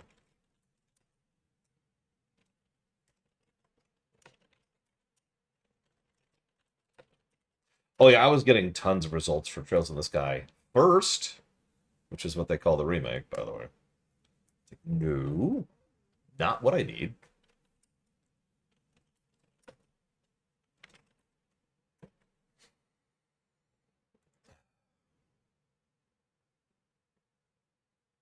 Hi, Blue Wind.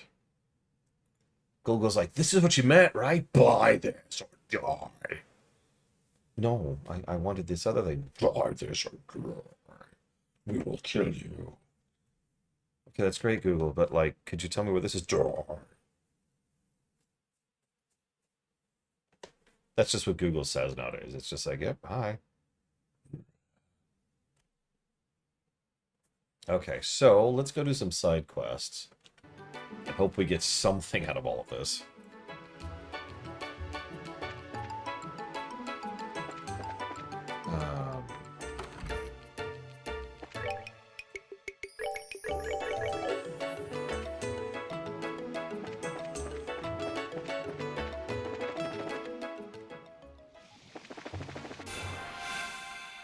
Notice these are the wrong types of hammerheads. These do not drop green. Of course they don't. I mean, it is, Mr. Red. If you think about it.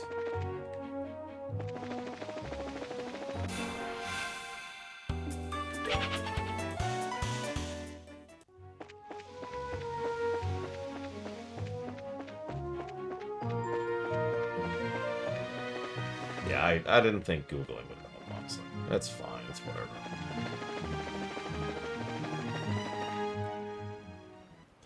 I mean, Shiny Palms is legitimately the answer here, like it or not. But even that, that's, what is it, 7 I think it was? Yeah, 7 Shining Palms. I mean, I myself have already given this conclusion. Shining Palms give so much Sepith of every type, which means they are multiplicatively more lucrative to farm than anything else in the entire game. I don't think that's ever going to change, quite frankly. At least not until we get to, like, the end of the game.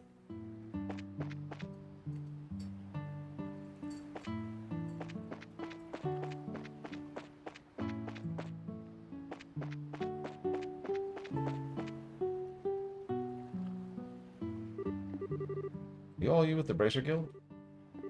Yeah, we are. I guess you miss Amalia? Uh-huh. So, what's the escort mission? I want you to protect my uncle. He's going through the Crone Trail.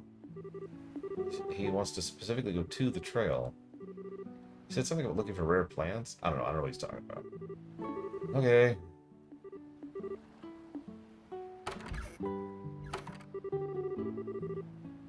Sounds a lot simpler when we saw it on the board. I have a feeling this is going to go well. It's an exceedingly dangerous place. I can't imagine anyone specifically wanting to go there. No kidding. We'll never know if we don't ask the man, though. Yeah, why would you want... I need a route to walk here, but you can drive. And the uncle's already set off. Perfect.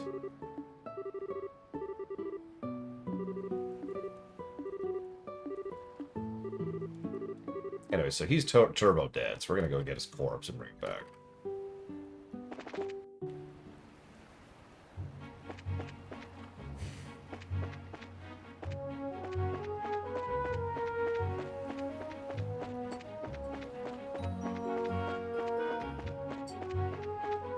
What I find funniest and honestly most relieving about this entire playthrough is every time I complain about something on the gameplay axis, someone in chat says, they fixed that in this game. Or that game, or whatever. No, I mean that. That's a good thing. Games, logically speaking, should generally get better over time, not worse. And yet, in reality land, that is so rarely true.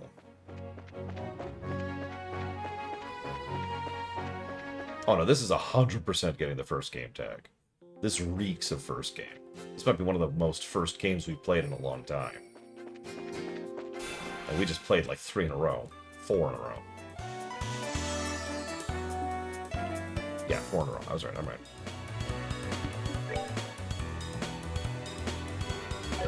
I have no reason to fight you, so go away.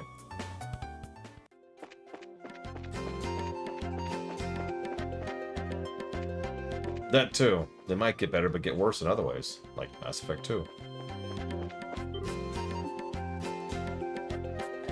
You idiot. You're lucky we're here. No, really.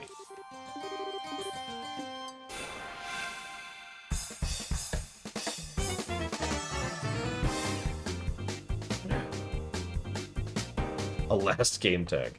We've encountered a couple of those Saber for Life. Not too many, just a couple. Okay, so what kind of new spells do we have?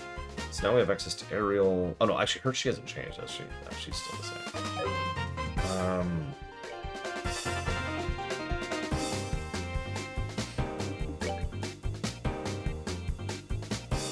I was gonna say Starfield, although Starfield's not gonna put. So there's White Gehenna. Oh, that's an attack.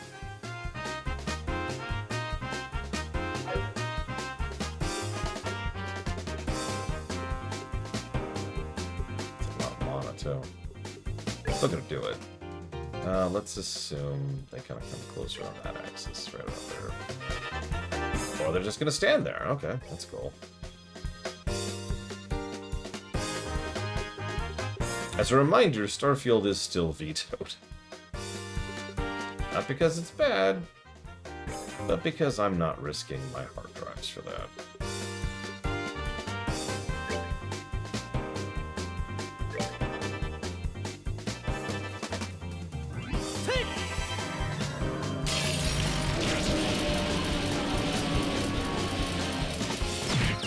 Starfield is the second worst scoring game I've ever reviewed, Retro Justice.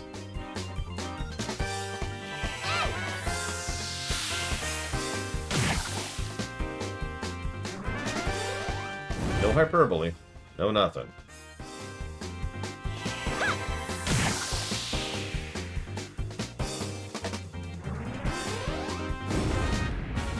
Well, that takes care of that.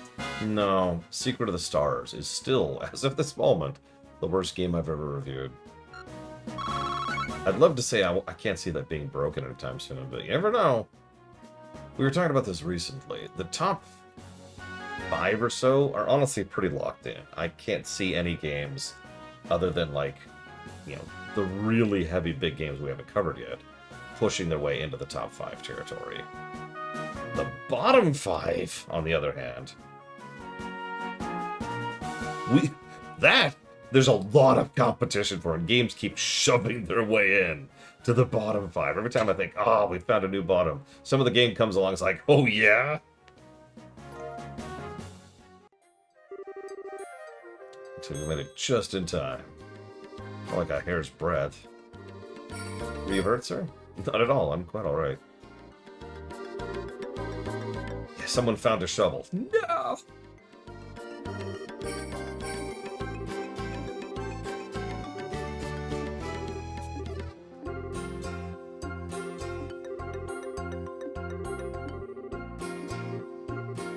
You're her uncle?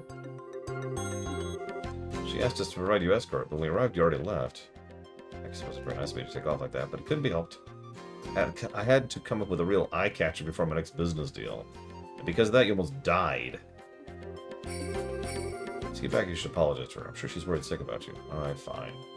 But after my next business deal's done. Hey, come here. Idiot.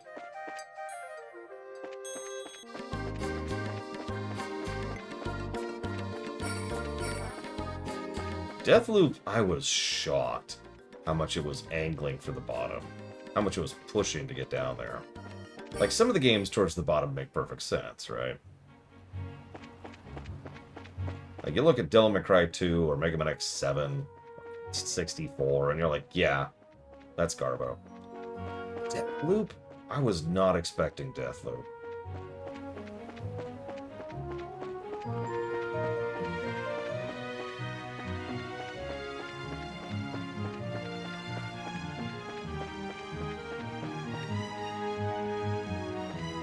Redfall probably would score worse.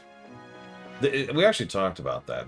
There are certain games that will probably never get reviewed because, honestly, there's just not a lot of value in reviewing them. And as I've mentioned before, we've never reviewed an atrocity game. And frankly, we probably never will.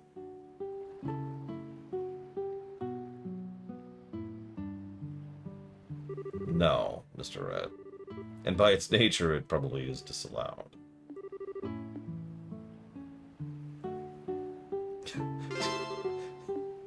Deathloop kicked it from behind with a steel chair to its own head.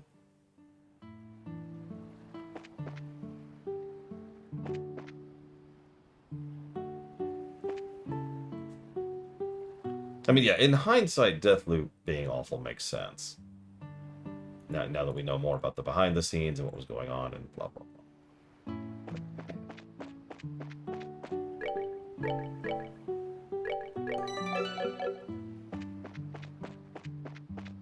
I mean, Arcane's not dead yet.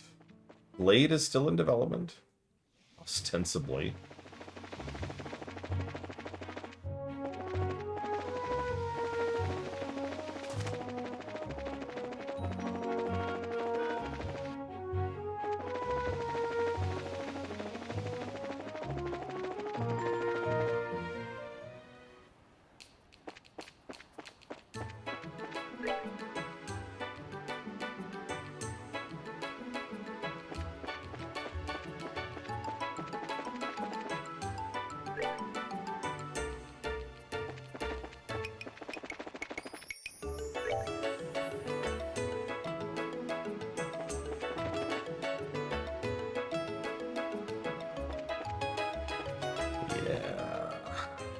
Or Blade. Don't worry, it might come out and it might be good. I wouldn't bet on it. That's a good question. To Google. Alright, Google. Can you answer me a simple and basic question? Is it possible? Oh, that's funny. Troika has made 3 games. Arcanum, which we all know about that one. The Temple of Elemental Evil, which is dog crap, and Vampire the Masquerade Bloodlines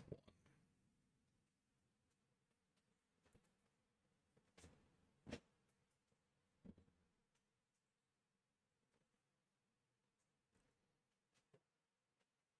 Yeah, by the way, Troika has been defunct since 2005. To really put that into perspective. I'm pretty sure almost everyone there moved on to other companies, excuse me, but still, Troika as a license is dead.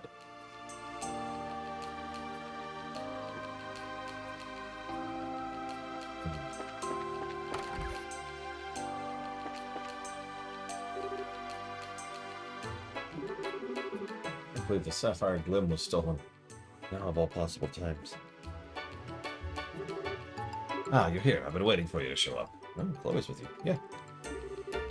What's the problem? As you can see, the pedestal used to be adorned with a candelabra. It's been thiefed. We got this.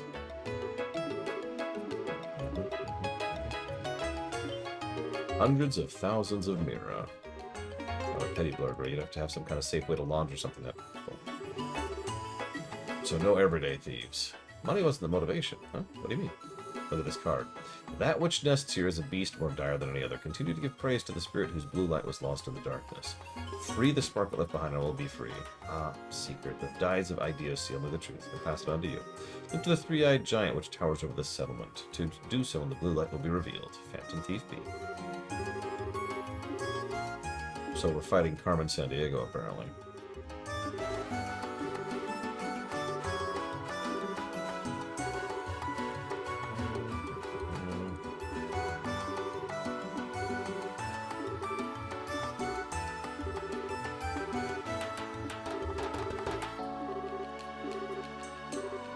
Okay, three-eyed giant. I'd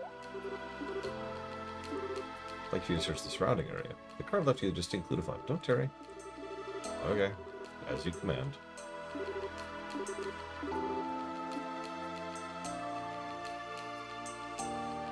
Yes, some of Troika went back to Obsidian, and I thought some of them went over to I can't remember the name of the team. The Pathfinder team, who then did Rogue Trader. I can't think of the name of the company. You know what I'm talking about. Alcat. Thank you, Alcat. Don't quote me on that. I don't have a strong memory there.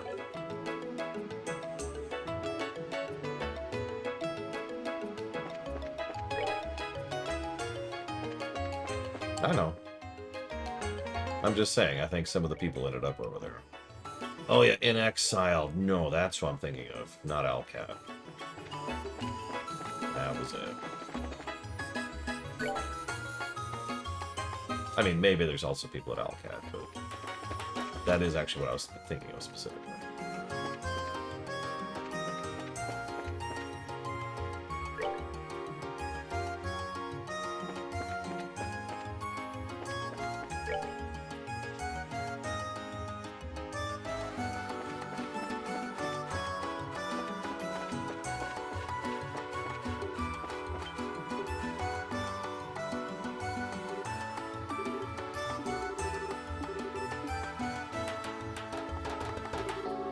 Wasteland 3, you know, and 2, and I actually don't know what else.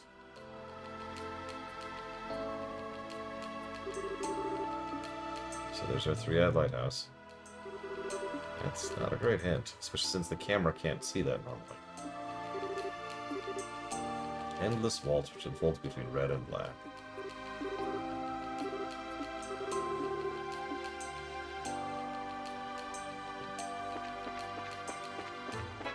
Seriously, have they made anything other than Wasteland 2 and 3? Real question.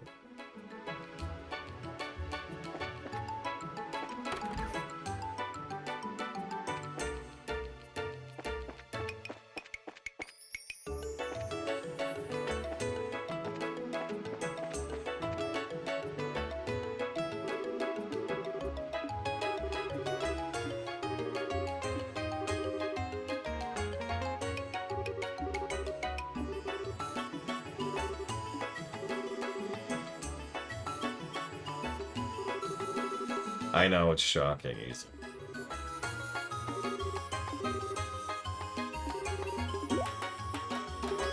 Sorry to cause of the fuss. Okay. Some kids were messing with the machines earlier. It's fine, we're just rigging them.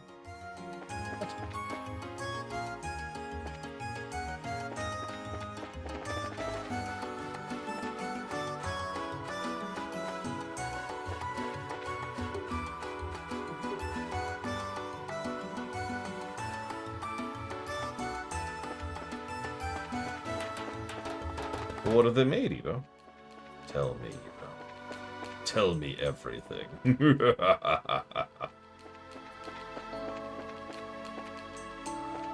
Or else I'll sick my extremely real Australian girlfriend on you. And she'll be like, oi! Because that's how Australians talk. A Mage's Tale? I actually have heard of that. I've never played it, though. It's actually not what I want to be. This isn't either.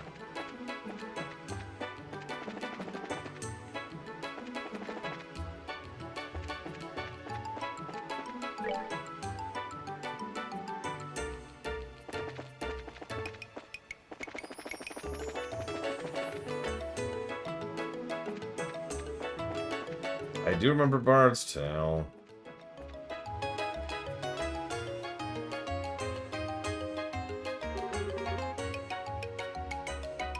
Look, there's only enough of me around to go around to one woman, I'm just saying. But no, I conveyed the advice this game gave me to my extremely real Canadian girlfriend, and for some reason she dumped me on the spot. It was weird.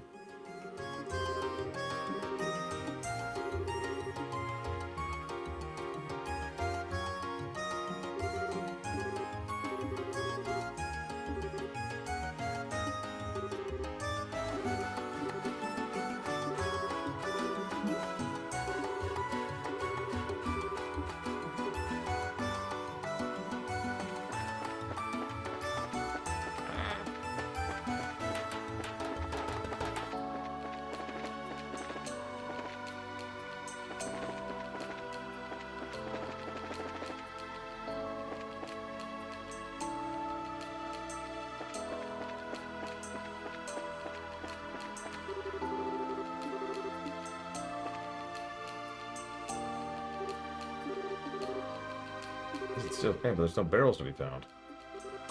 Hey, mister. See you around, Diligent Dodo. Finish the game to... Why not? Totally gonna happen.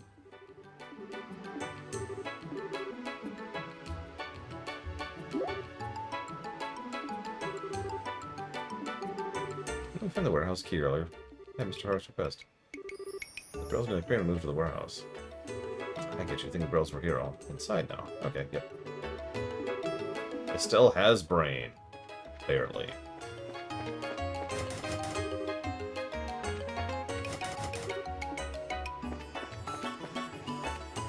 I've got this. Uber Cheats time.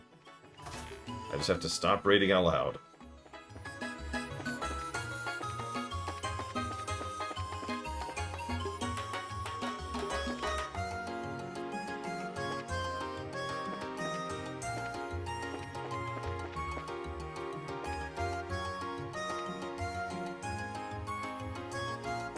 Sleep, Mr. Red, sleep.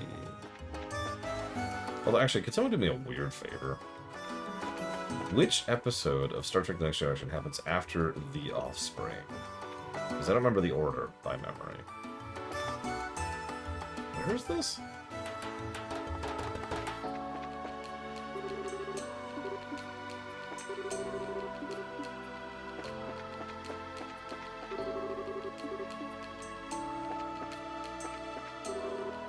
Ah, here we go. Sins of the Father. Ah.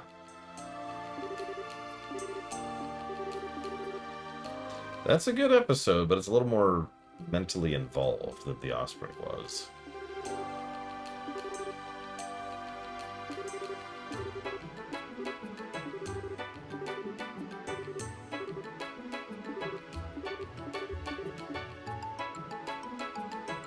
He's bringing the barrel out so we can look at it, so that way we're not actually infiltrating the warehouse, which we don't have legal authority to do.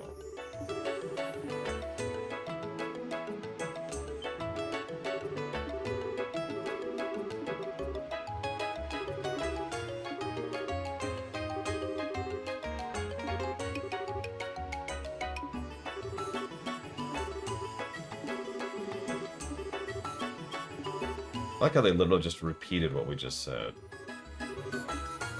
Like, literally, he's like, I've got it.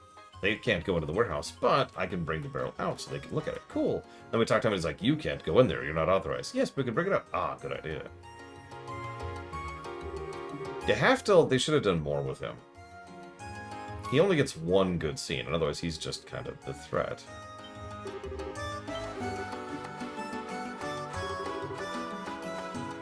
I must apologize most profoundly, for the barrel to have been moved was an error most inopportune. The warehouse key was recovered, and you have made it here. I'll reveal the truth to you. Your reward will be what you sought. Look within the barrel, the candelabrum you will find, and no doubt return to its rightful owner. Time grows short. We will meet again.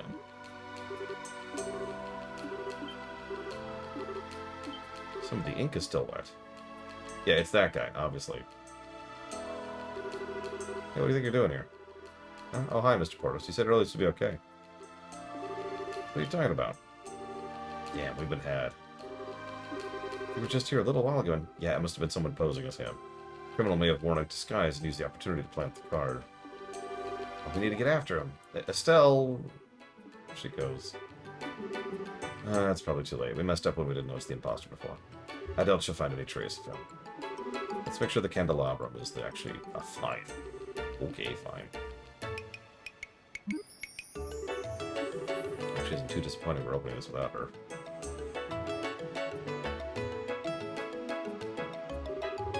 And that's the story. We got the candelabrum back, but we didn't figure out where the thief was. We're done. Nah, you're cool.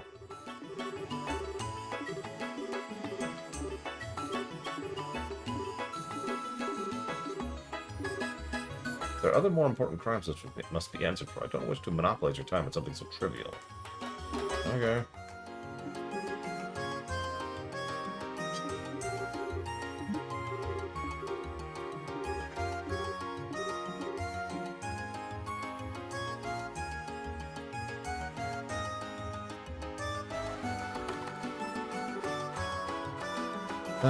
Well, that's taken care of. I won't exactly call it settled.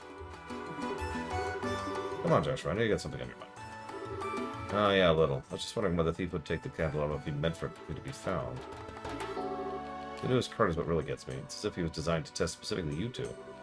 That's what bugging me too. We need to keep up our investigation. Won't that make us as bad as the crook we're chasing? What are we supposed to do? What choice do we have? We're supposed to abide the client's wishes. For now, we have to be patient. Patience, patience. Quest complete, technically.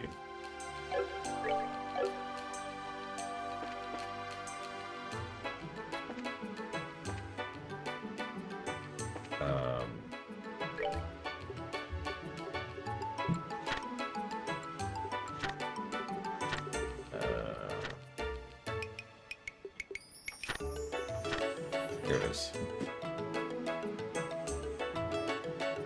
The Aryan Causeway? Where the hell is the Aryan Causeway? Never mind.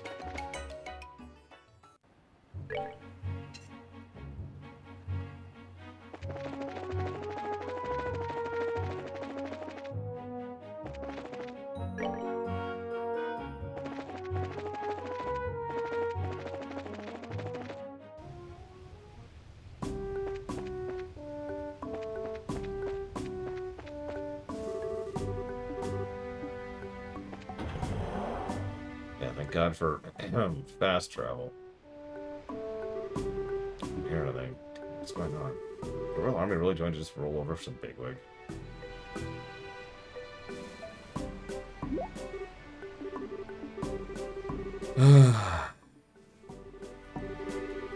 Isn't there a single guard? I didn't mention it. Maybe something big's going on? That I don't know, but I think we should ask a guard when we find one. Yep, it's time for everyone's favorite character.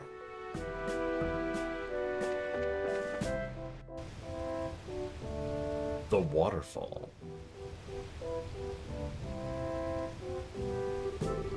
Has His Grace changed his mind? He is not the sort to do so once he's decided on something.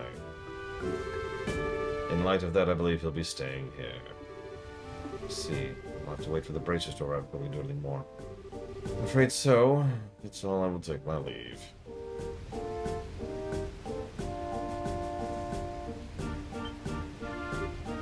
Huh? I think I know that guy. Oh, it's you. You're bracers, aren't you? Pink Ideos, you're here. The name's Chief Warrant Officer Han. Nice to meet you. I'm Estelle, bracer in training. Joshua, also in training. Bulletin board said there's trouble? Yep. We have an unsavory character. Dealing with him is proving most difficult. Sure, we can deal with him.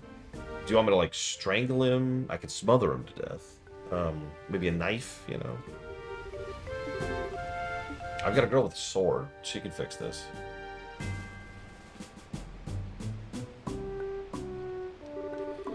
Little progress to speak of. So what's with those guys over there? They're the victims of this current little issue. The traveler in question is currently in the dining hall. We're hoping that food will persuade him for the sake of the others here. Just the struggles of travel. To be honest, it's true, there's a waterfall right there. Great way to dispose of corpses. You're in charge, alright? You have to do something. You're just gonna let this kind of bullying go unchallenged? The Royal Army's supposed to be on the side of the citizens, right? Hold on, all of you. Calm down, please. I'm sick of being calm. Just please take a step back. Joshua, you okay? I'm fine. I want you to check on the dining hall. Okay.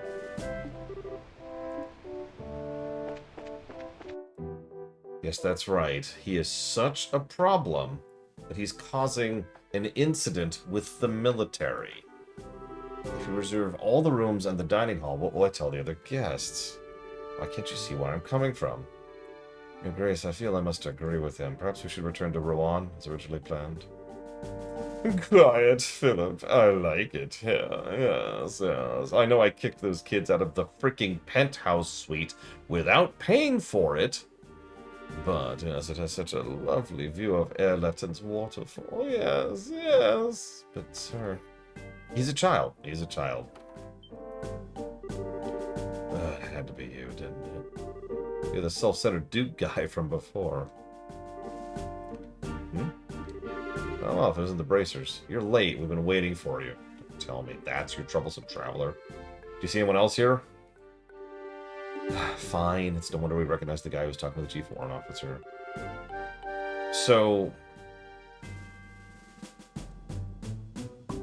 this is solidifying the negative here, because the game wants you to lick his boots, metaphorically speaking, to let him get his way. In other words, it wants you to treat him like a spoiled child.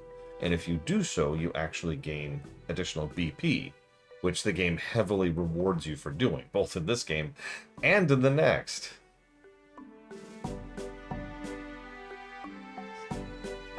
So that's gameplay encouraging you to be a doormat to this guy. He insists he has to rent all the rooms as well as the dining hall. He really is a selfish kids, isn't he? Is he actually going to pay for renting the rooms?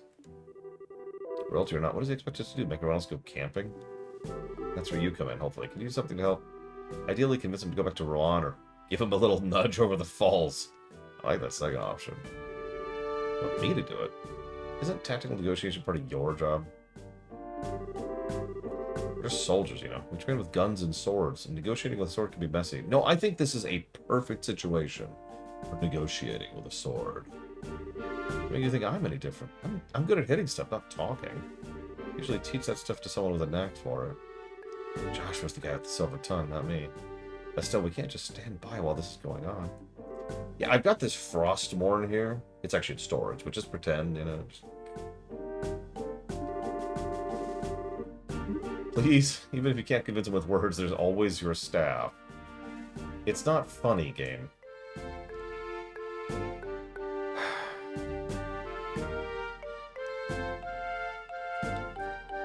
Hang on.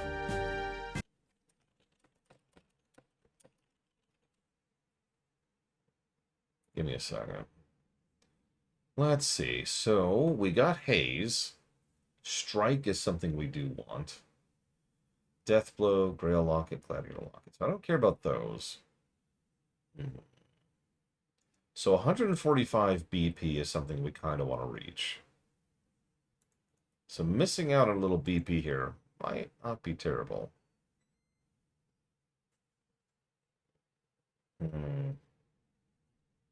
I'm basically just debating if I want to get the worst BP result here. Just to be able to tell this guy to go, you know, take a short hike.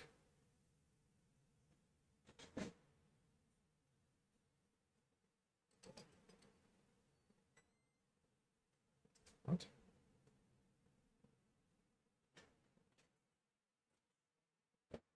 We'll lose out on 3 BP here, which, in fairness, is not a small amount. But...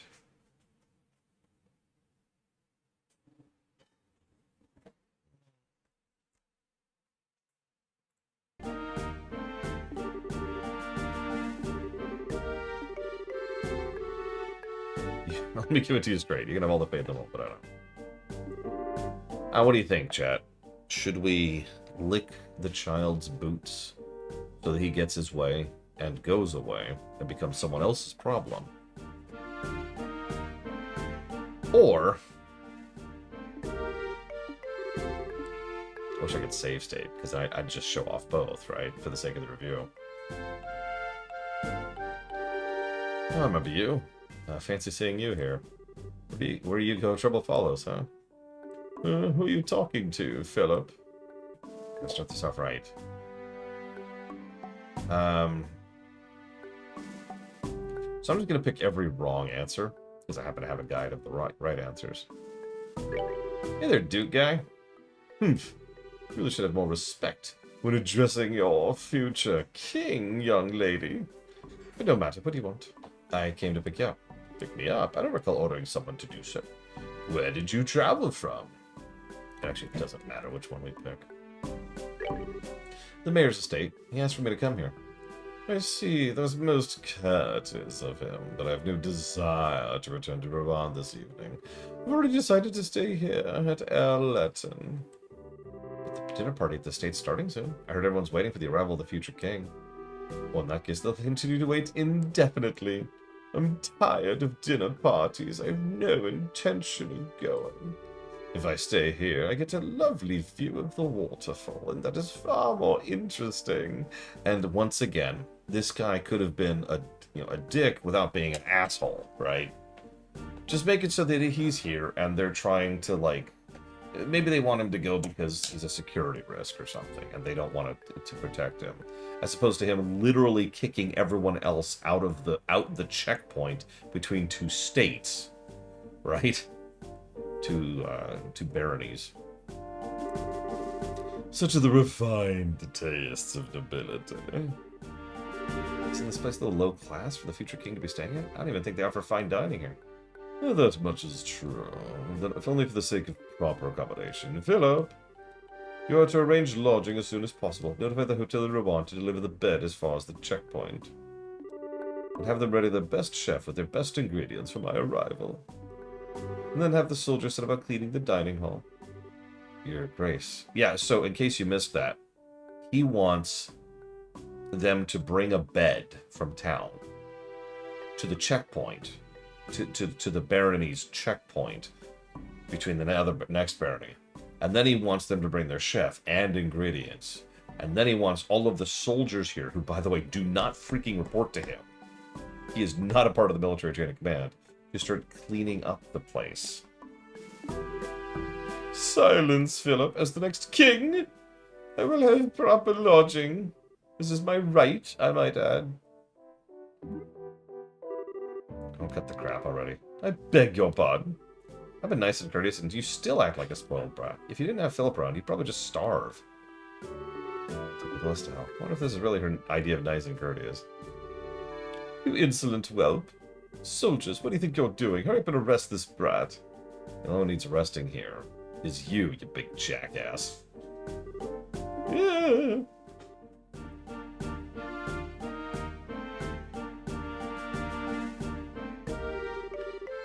this much is obviously true. I guess it really doesn't matter. Come, let's return to Ruan. There we go. Yes, sir. As you wish, sir. Thank you so much. Thank you. I'm simply glad the Duke was not hurt anyway. Why would that be a thing to be grateful for? Okay, forgive me for being extremely callous for a second, but he's just the next in line to the king, to the crown. You have another person who's next after that in line for the crown, right? So what validity does he have as a human being? What does he add to the political landscape of this kingdom? Like, wouldn't it actually be better if he died and then someone else took the throne instead?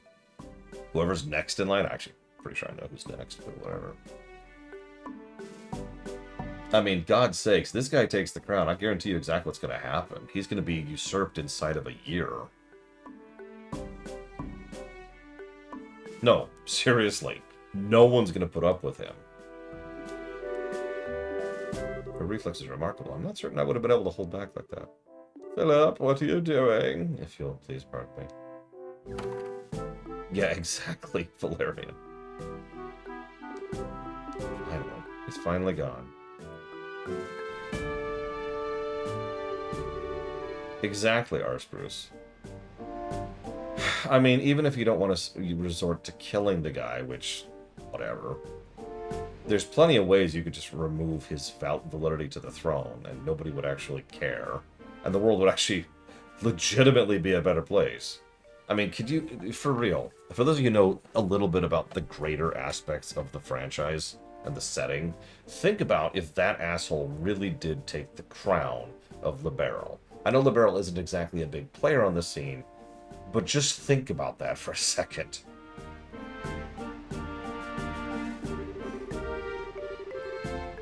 Ugh. She had that rod of hers aimed full tilt right at his noggin. I thought she was gonna do it. Yeah. If you could only have seen it. Yeah, family can disown him, or, as Valerian points out, you can castrate him. One of those funny little things is, in many of these monarchies back in the day, if you are physically incapable of having children, you cannot hold certain titles. Eunuchs, right? And there's all kinds of dynasty-related reasons for that, and blah, blah, blah. But you get the idea, right? So... a little snip, snip, and we're done. Not like he's gonna miss it. I have some concerns about resorting to such bombastic methods, but I suppose no real harm was done. It was like you subdued a criminal. Close enough. I'm really ashamed of myself. I'm not. We're sorry. Nope. You did what you felt was necessary. Yep. But they'll try more diplomatic behavior in the future, though. Yeah, again, the game is kind of shaming us for this. And once again, we just missed out on Circle BP because we chose the wrong method.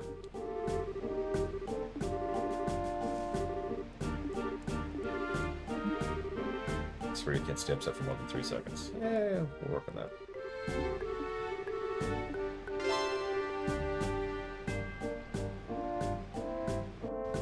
I mean, we don't have to go that far, Dream Whisper. Holy crap.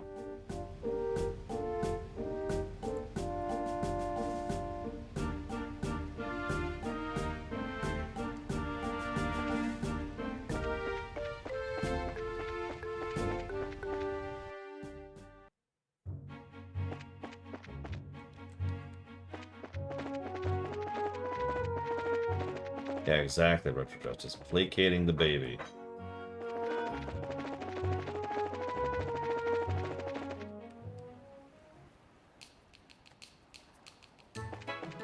That would be funny, Mr. Red. Yeah. That's actually a valid point. I didn't think about that, Retro Justice. You're right. We're basically dissing the soldiers and the outpost and the hard work they put into making the place functional. Just to get rid of a child.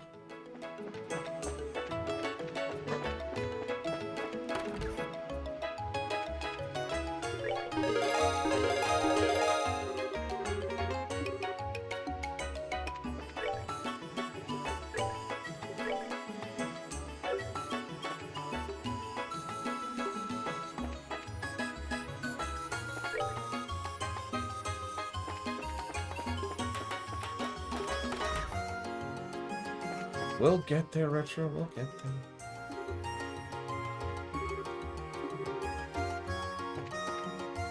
I agree, this game is actually too long. So this is the guy we saved on the beach.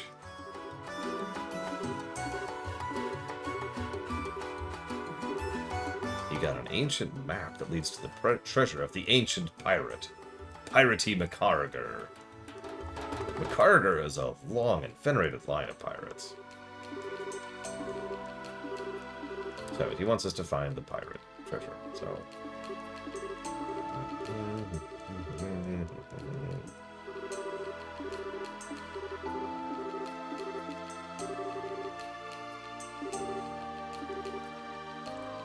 Resolution issues, we're walking.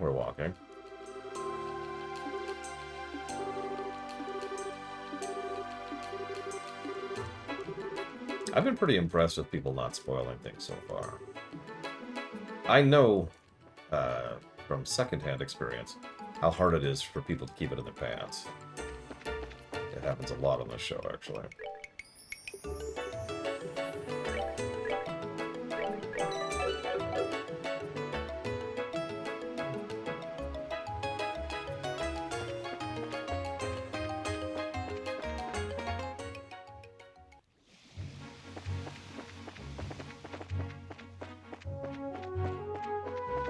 Yeah, we might actually be lucky.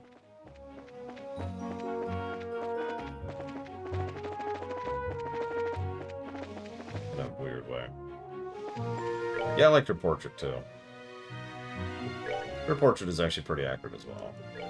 And his portrait is... not.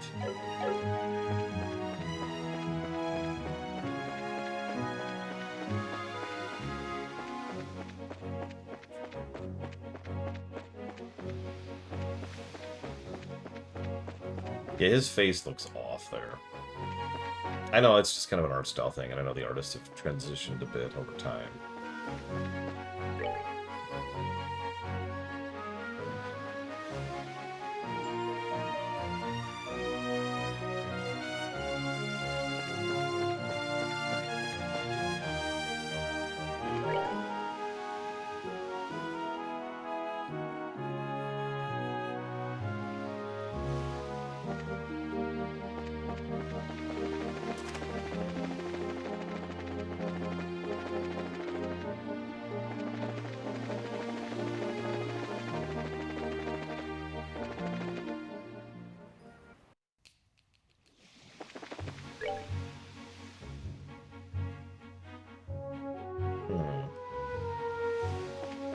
Yeah, no kidding, Easel.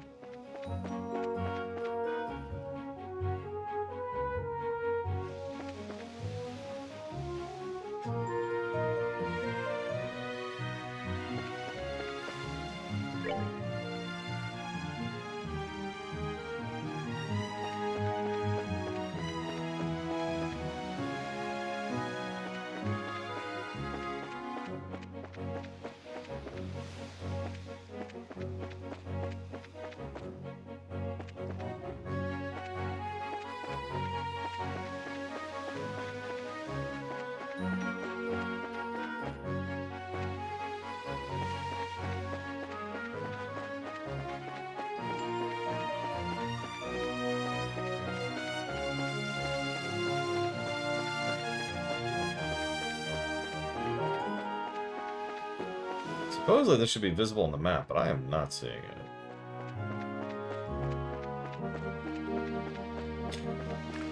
Yeah, I commented on this the last time I played this game, which back then, hell, I think they were still, like, starting to localize the Cold Steel series. I'm looking for the torn map and daggers. Oh, there it is. That did not strike me as a path, I'm gonna be honest. Wow, okay. Anyways, yeah, we were talking about how, similar to the Fire Emblem series, releases of these games in English were so inconsistent, and the games had so much to do with each other, that me and my friend had both just kind of mentally walked away from the entire franchise for years. Because, you know, we didn't want to get into a series that wasn't finished being out in English.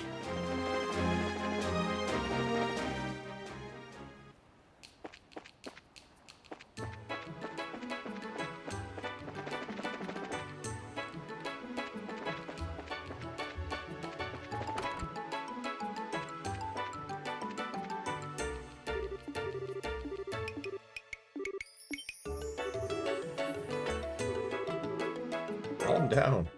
We found a map. Are we caught up? I'm actually not sure. I'm honestly very far behind.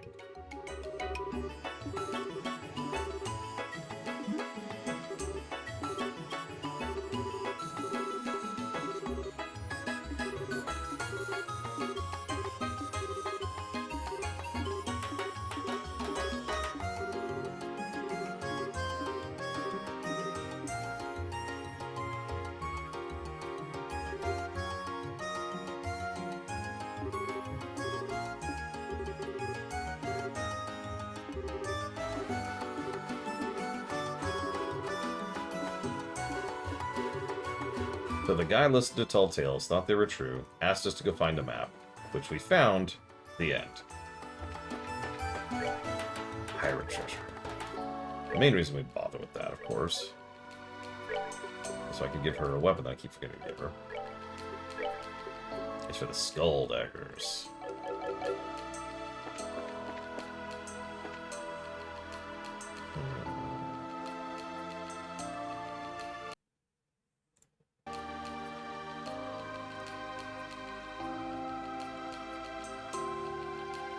Okay, so as of Daybreak, we're caught up? Nice. Now the question is, where's Daybreak relative to modern?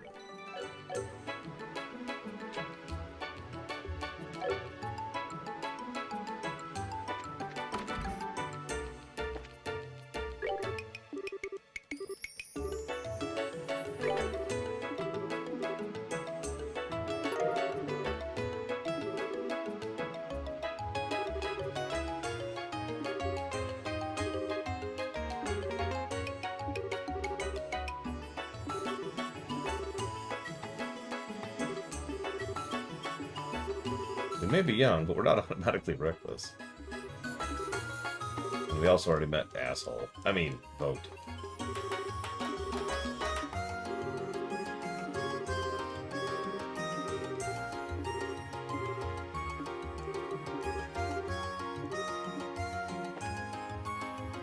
Okay. This one, I believe.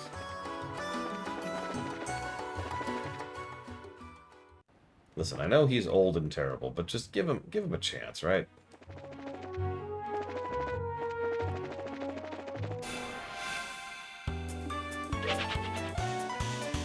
Which is what he just said. Which I say new. This is the Sapphire Altar. Where's the lighthouse? Oh, the lighthouse is way the other way, that's right. Jesus! 2 random attacks.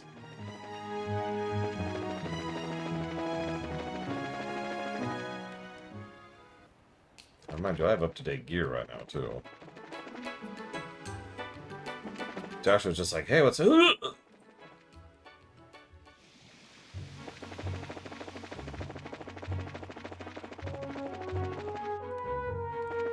Listen, he's old, and therefore it's okay when he's a terrible human being. I'm pretty sure that's how it works. Like, the older you get, the more of a license you have to be awful. Penalties are for the young. Ugh. Back in my day. Okay.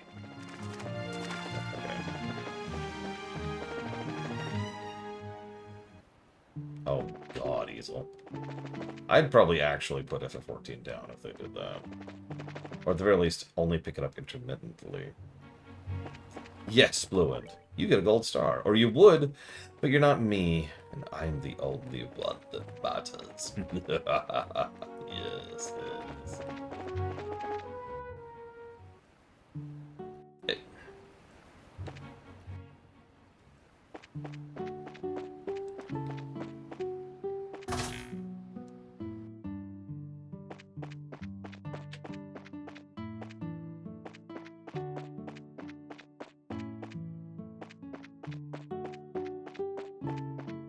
Look, I didn't get turned around at all. You got turned around.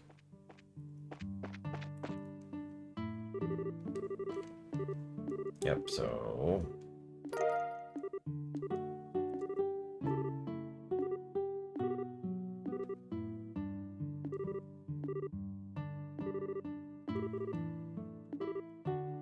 He's still being a dick, by the way.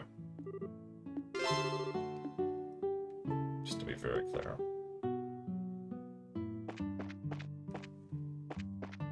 By the way, we could go back to town and then come here for another quest. And that'll give us a work helmet and a gladiator headband. We're not doing that. I don't give a crap. Honestly, the more I read these, and the more I do read these out loud, or excuse me, in my head, the more I'm thinking that I'm going to stop doing these once we get 145 BP.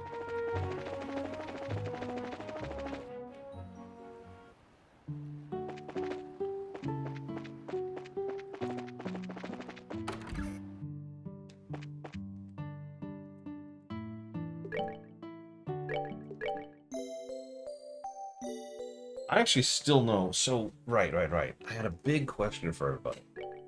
Why did this game take off? I don't remember if I answered that question out loud. Did I? Real question. I mean, yeah, it is the ending. I'll just say it right now. For anybody who didn't hear it before. The reason this game took off is because it ends on a cliffhanger. That is the reason. This is not hyperbole. This is not exaggeration. This is not presumption. For those of you who know where this game ends on a massive cliffhanger. And that's why it took off at the time.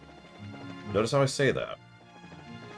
Obviously, the game's general quality of continuity, good consequent storytelling, and some improvement of writing as time goes on actually keeps people invested, right? Keeps people interested in the story. Keeps people playing the games. But the reason the very first game, which frankly is not very good, did well was because of that cliffhanger. And there was enough interest to pretty much immediately greenlight a sequel, and enough sales, because of word of mouth, in order to make sure that sequel happened. Once SC was out, they were pretty much good to go, and keep developing and progressing from there. But that's the thing. That's the big hook. Here's the problem. That's a very, very common tactic. In fact, it's so common, I actually tend to hate it, personally.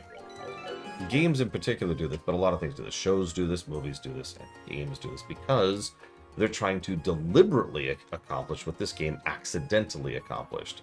They want people to stay invested, they want people to keep being involved, and they want people to come back for more later. They want to make sure they have a job tomorrow, put very, very simply. The problem with that is, frankly, most of the time, that doesn't work. Usually because they don't actually do it well, to be really blunt, right? As always, the specifics and the execution matter, because they sure as hell didn't. What am I up to? 136. We're getting close.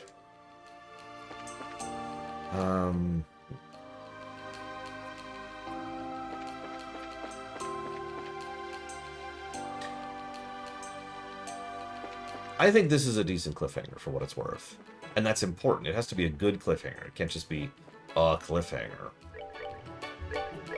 Which is something too many people to understand. I'm going to go ahead and chop off for the night here, I think. And when we get back, we'll go do the festival, in which we'll find out the horrible secret of Blue Wind's actual real identity.